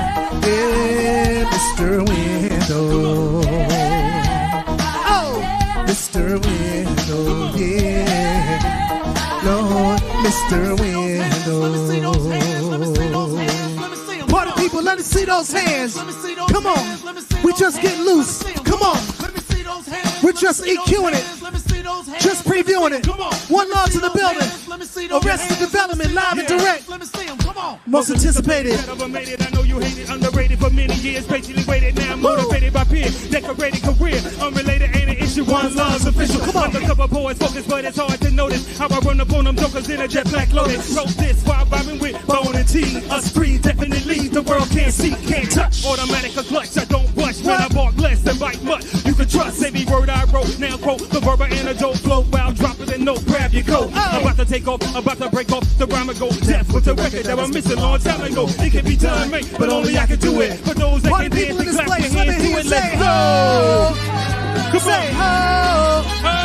Say ho, ho, ho, ho. Say ho, ho, ho, ho. Now scream. Yeah. We're all here to make change, aren't we? Arrested Development's been about that too. So I'm so glad that we're all here together tonight. This song is called Revolution. We originally did it for my brother Spike Lee and for our brother Malcolm X. But we're doing it here tonight, 2024, about to be 25. Y'all can sing it with us live. Let's say Revolution. Can I hear some people say Revolution? Just the people who wanna. Revolution. Come on, come on. Revolution. All right now. Revolution. Hey, yeah. Revolution. Revolution. Yeah, yeah. Revolution. Check it out. As I look out my window, I see the little ones playing amongst each other with these water guns in pure poverty. Generations of good people and cycles of poverty. It bothers me, so I ask myself, I say, are you doing as much as you can for the struggle? No. Am I doing as much as I can for the struggle? No. Then why do I cry when my people are in trouble? No. My ancestors slapped me in my face and said, go. Harry Tubman told me to get on up. Marcus Garvey said to me, bro, you get on up. My brother Malcolm X need I name more. It ain't like we never seen no blood before. Come on, let's talk revolution now. Revolution. Yeah. All my sisters say Revolution. All my brothers say Revolution. Everybody Arrested say Development, live and direct. How y'all feeling out there? Revolution. All the children Come on. say Revolution. All the elders say Revolution. I got a second verse, Tasha. Yeah. I seen blood of one Malcolm X, one shot him. I seen tears cause now it seems that we forgot him. I seen years of people searching for solutions and restitutions, excuses, no more, no more confusion. Come on, let's talk right, let's talk right. Talk up, but don't talk up all night. It's gotta be action if you want satisfaction. If not for yourself, for these young ones. The children. For you in the US, we can't allow ya to tell us kid in the ghetto was not supporting kid in Bosnia. I ain't with it, just forget it. We can't even debate if you don't understand our situation. You don't want us to go get a gun, now do you? They don't like to see people running around now. Yet still they want to live like 90210 while we scream out, yo, freedom! I'm gonna do a little remix. This is change music. Come on. Any Public Enemy fans out here? The Public Enemy fans, make some noise, y'all. Make some noise. Come on. Yeah. I feel like we need more music like this. Social change music. Vibe with us, y'all. And say fight to power. Revolution. Hey, fight to power. Fight to power. Fight to power. Come on. Fight to power. Fight to power. Oh, fight to power. Fight to power. We got to fight the powers that be. Come on, fight the power, revolution. Come on, fight the power. Fight the power. We remixing it. Fight the power. Fight the power. Hey, fight the power. Fight the power. We got to fight the powers that be. That's what I'm talking about. How y'all feeling out there? You feeling good? In 1992, we brought out some songs that show some love to the beautiful women instead of demeaning them. We also showed love to the mothers. I know there may be a few mothers in the crowd. Make some noise if you're a mom. Come on, make some noise. There's a song that we did on our first album. It's called Mama's Always on Stage. Let's dance, y'all. Come on. Hey. Hey. That blues music. Southern with that hip hop. Come on. Yeah. Make sure it's nice and loud for the people in the back. Hey, brand new mama, I understand. And it's hard as heck being a young mother, and you need support. Your conscience told you not to abort, so to your child, you're a hero of some sort. But hey, the worst is over. You ready to do this? I got faith in you, baby. Renew this faith, and everything will be fine. Now when adult, no more you time. What's up? Anytime you need us, sister, we'll be there. Just give us a ring. We will help you to raise that king. Word to the mother, cause it's a black day. I respect you in a strong way. Super late nights, cause your baby slept all day. But mama, don't sleep your lights and turn it page. Mama's always on stage. Woo! Mama's always on stage. Mama's always on stage. Ah, mama's always on stage. Hey, let me guess you're bored. Wanna get loose, attack the dance floor. Cool, I hold it, you have a good time. I keep the baby awake, so baby sleeps after 9. This is reality, we need to tune our minds. Brothers talking revolution, but leave the babies behind. The sister's a sucker, just leave it be. The revolution is now the brothers like me. You step in, cause your man stepped out. The goal to raise these children, no doubt. So let's go to it and possibly bring a generation of nats in the future. See, I respect you in a strong way. Super late nights, cause your baby slept the day. But mama, don't sleep, your lights are turning page. Mama's always on stage. Keep up those strength now, we must go somehow. Baby mama is always on stage. Come on! Go, go, go, go, go, go. Mama's always on stage. Mama's always on stage. Yeah, yeah. Mama's always on stage. Here we go, here we go. Can't be a revolution without women. Can't be a revolution without children. I improved throughout my life. All of this just to soothe the wife. Brothers, wear your black clothes. Talk your 5% talk. Words of wisdom should be ways of wisdom. That's exactly how you must walk.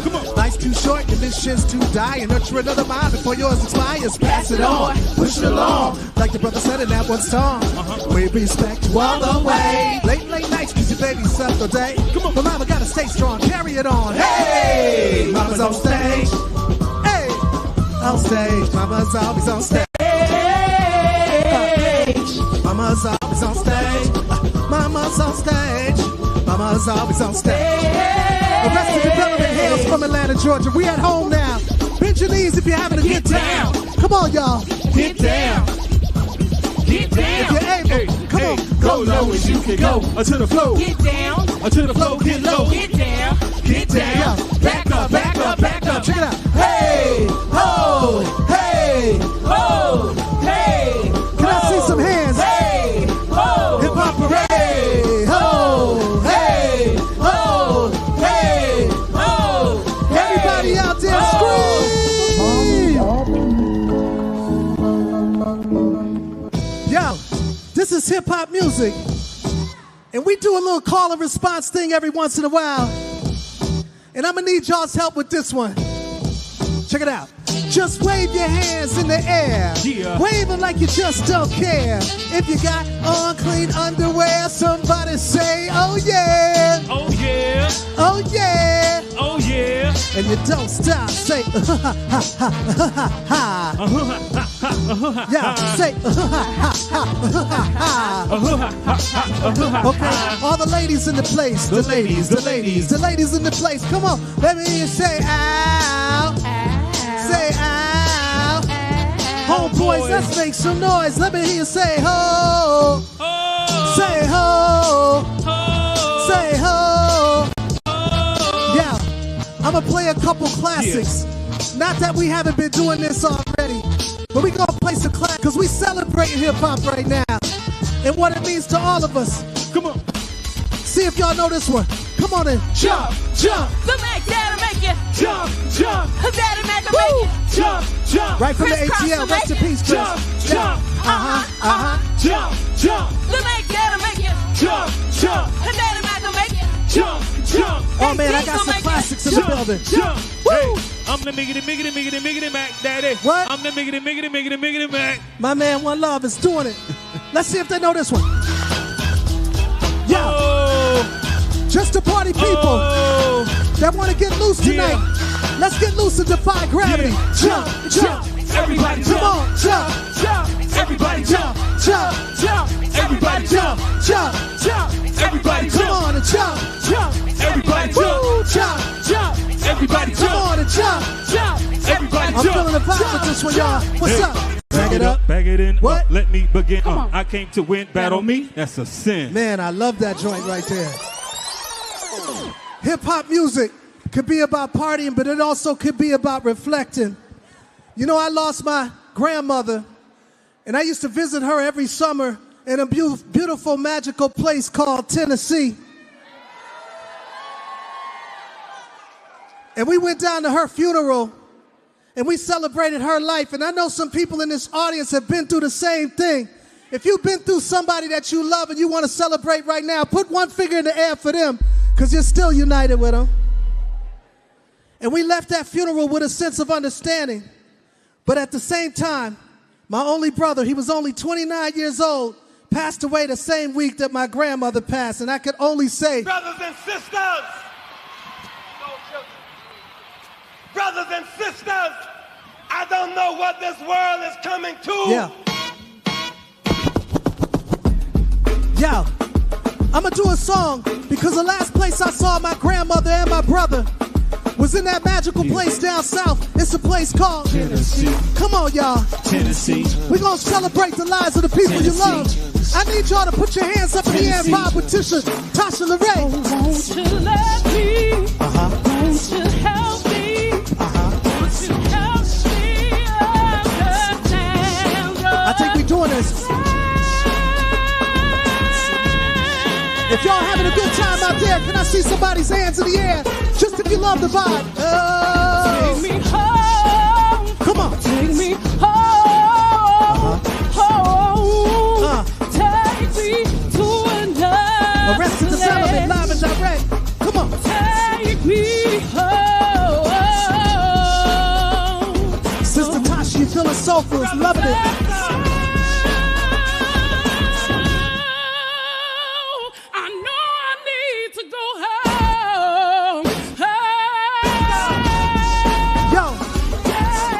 If y'all feeling good out there, make some noise, brothers and sisters. Come on, y'all. Lord, I've really been real stressed, down and out, losing ground. Although I am black and proud, problems got me pessimistic. Brothers and sisters keep messing up. Yeah, why does it have to be so darn tough? I don't know where I can go to let these ghosts out of my skull. Yeah, my grandma passed, my brother's gone. I never at once felt so alone. I know you're supposed to be my steering wheel, not just my spare tire. Lord, I ask you to be my guide and force the truth. For some strange reason it had to be. Yeah, he guided me to Tennessee. Come on. Take me to another place. Take me to another land. Make me forget all that hurts me. Let me understand your plans. Take me to another place. Take me to another land. Make me forget all that hurts me.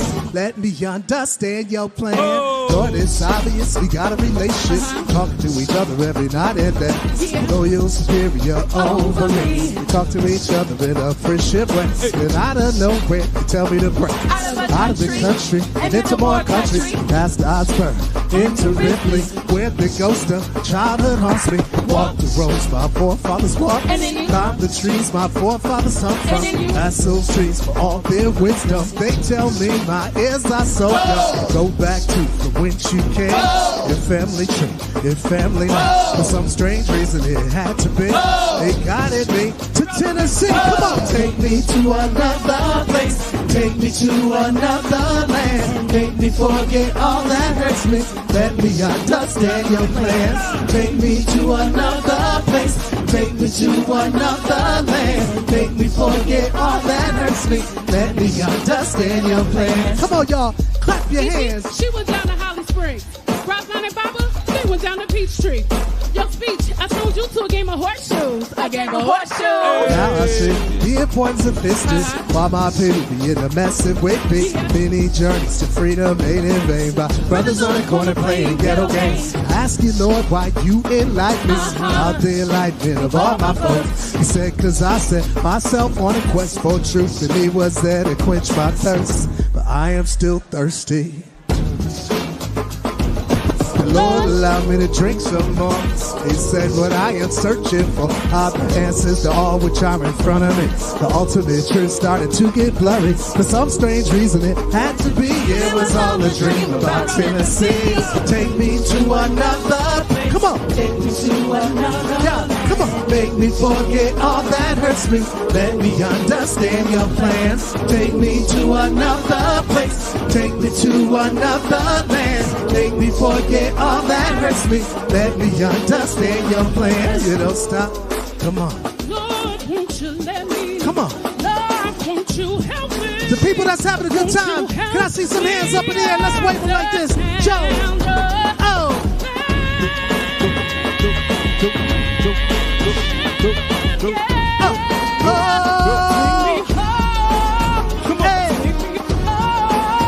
Come on. Take me to another place. You don't stop. Keep on. Hey. Take me home. Oh, come on, Sister Tasha. Hey. I know I need to go home. For y'all that love that old school music, make some noise. Everybody in this space, scream! Scream! Say ho! Say ho! Say ho! Say ho! Say ho! Say ho! Say ho! Say ho! Yeah! Everybody in this joint tonight, put them hands up in the sky.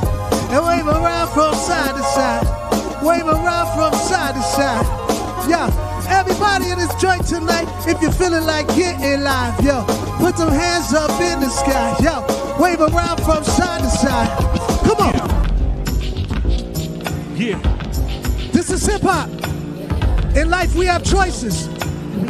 And the choices is positive and negative. This or that. This or that. This or that. What? This or that. What? This What's up, or one love? that. Yeah. This or that. Yeah. This I'ma or play the that. beat. This or that. Come on. Penny pitching cause attention. Listen, brother, pay attention. Break bread. The ones who contributed at avoid division. Look, need no introduction. So part in my introduction, don't follow reality. All I see my people struggling, hustling like Rick, bro. Prison paid by two correct. That's the fact you check us that they full of Mexicans and black. No Asian or Indian. Cause they buy your business in. Take a trip out any strip and you see what that business is. Pump up that volume. Pump up the volume. Yeah.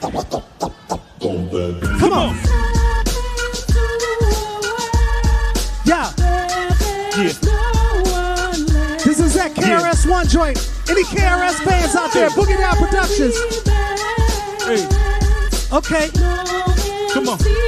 I think hip hop's down here, Atlanta, Georgia. Vibe with us tonight. Come on. We are Arrested Development. Thank y'all so much for having us. How y'all doing out there tonight? I just gotta know. Is there any Bob Marley fans in the building tonight? I don't think there's real Bob Marley fans. If there's Bob Marley fans, let's get into that energy right now. Hands up, come on. Let's go. Sing along if you know it. Could you be loved? She's got it, she's got it, she's got it. Come on, y'all, what? And be loved. Come on, y'all. That Bob Marley energy. Yo, that roots music energy. We are Arrested Development. One love. Let's switch it up though. Yeah. Let's go. One loves utensil, paper, pen, and some pencils. I murder these instrumentals for you in the presidential. Penetrating your temple, set up shop in your mental. No credentials or rituals, so me this rhyming is simple like changing the game, switching the slang. Never the same, never the lame flow that you hear every show on your radio. Picture is painted, your originality is tainted. They say the open, the ain't it, further naming and painted. View this hip-hop collective, 19. We impressive, many blessings. I'm on the arrests, none could ever test us. No complaining, hanging, slanging, the flame with speed. It's been proven the music soothing. My style is a beat with a fresh paranoid. Can a sprite, call it Mike. No fights, a throne, I give you what you like till you say goodnight. Light the break, try to break, hanging with the fake crew. It's one love, vagabond with the breakthrough. Let's vibe together, y'all sing. Could you be loved? Come on. That Bob Marley fans know it. This is the night tonight. Let's vibe together. Could you be loved? Woo! A Monday night in Atlanta couldn't be better. I'm gonna switch it up. Let's vibe together. Let's go. Yeah. What's up, y'all? We are Arrested Development. Yo, let's vibe together. This is the last song tonight, so what we gonna do is vibe a little bit. We just mellowing out right here. On the count of 3, I need somebody to make some noise. But just the people that want to make some noise. We're not forcing nothing. 1, 2, 1, 2, 3. Let's make some noise. Come on. Hey.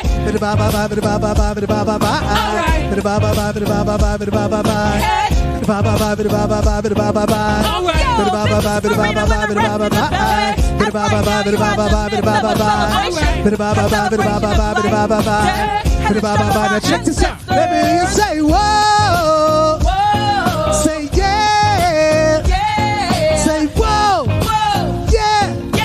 Whoa. Whoa. Whoa. Whoa. Say yeah. Say whoa. Yeah. Whoa. Whoa. Whoa. I am everyday people. Yeah. Hey. You see, I am everyday people. If y'all know along, if y'all know the song, sing along. I was resting at the park, minding my own business as I kick up the treble tone. On my radio tape, play a box track. Just loud enough so folks can hear his hype. See, out of nowhere comes this woman I'm dating. Investigation, maybe she was demonstrating, but nevertheless I was pleased. My day was going great and my soul was at ease until a group of brothers started bugging out, drinking the 40 ounce, going the wrong route, disrespecting my black queen, holding their crotches and being obscene. At first I ignored them, cause see I know they tight. They got drunk, they got guns, and yes they wanna fight. And they see a young couple having a time that's good. Now the Eagles wanna test his brother's manhood. So they came to test speech cause of my hairdo and the loud bright colors that I wear. I was a target cause I'm a fashion misfit. And the outfit that I wear, my brother's dissonant. Well, I stay calm and pray them chokers leave me be. But they squeeze the parts of my date's anatomy. Why, Lord, you brothers have to drill me? Cause if I start to hit this man, don't have to kill me. Come on, say. Just the party people, that's everyday people. Everyday people. All the everyday people in this joint tonight, sing along, all right, come on. Yes, and everyday people. And you don't stop. Keisha, yeah. Check this out, Tasha. I told the jokers, please let us pass friends. I said please, cause I don't like killer Africans. But he wouldn't stop, and I ain't Ice Cube. But I had to take the brother out for being rude. And like I said before, I was bad by it. It took 3 or 4 cops to pull me off of him. But that's the story, y'all, of a black man acting like a egg and stomped by an African. Come on, say. Just the party people say, and everyday people. I like it. We got the young ones in the building. Come on. And everyday people. Every day. Come on. Well, the story is, you never know what you're stepping into. You might get shot, stabbed, killed, or hurt. It's not even worth it. Hey, you know, hit it. Why, why, why, why? Hey, why, why, why, why? Come on, why, why, why, why? Hey, why, why, why, why? Sing along, come on, why, why, why, why? Hey, why, why, why, why? Come on, why, why, why, why? Hey, let's show some love to the elders. Say, go Baba, go Baba, go Baba, go Baba. Go Baba, go Baba, go Baba, go Baba. Go Baba, go Baba, go Baba, go Baba. Go Baba, go Baba, go Baba. Sing along if you know this. Why, why, why, why? Hey, why, why, why, why? Come on, why, why, why, why? Hey, let's show some love to the ancestors. Go Baba, go Baba, go Baba, go Baba. Go Baba, go Baba, go Baba, go Baba. Go Baba, go Baba, go Baba, go Baba. Go Baba, go Baba, go Baba, go Baba. Go Baba, go Baba, go Baba, go Baba. Go Baba, go Baba, go Baba, go Baba. Yeah, go Baba, go Baba, go Baba, go Baba. Go Baba, go Baba, go Baba, go Baba. Say why yo, say why yo, oh oh, why yo, oh oh, why yo, why yo, why yo, oh oh, why yo, oh oh, why yo, why yo, oh oh, why yo, oh oh, why yo, oh oh, why yo. Thank y'all so much. We are Arrested Development. We are y'all entertainment for tonight. Coming from Atlanta, Georgia, 1987 to 2024 and on forward.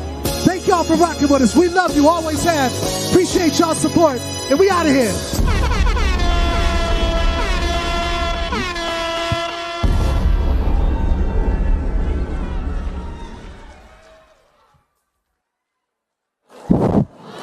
Did y'all like that? Did you like that? Wasn't it amazing? Give it up for Grammy Award winner, Arrested Development! Woo, woo! You guys had a good time? Thank you so much. This is just day one. We got 2 more days to go. Bring that same energy. Thank you, everybody, for coming out. Be safe. We'll see you tomorrow. We got a full day for you. God bless. Good night.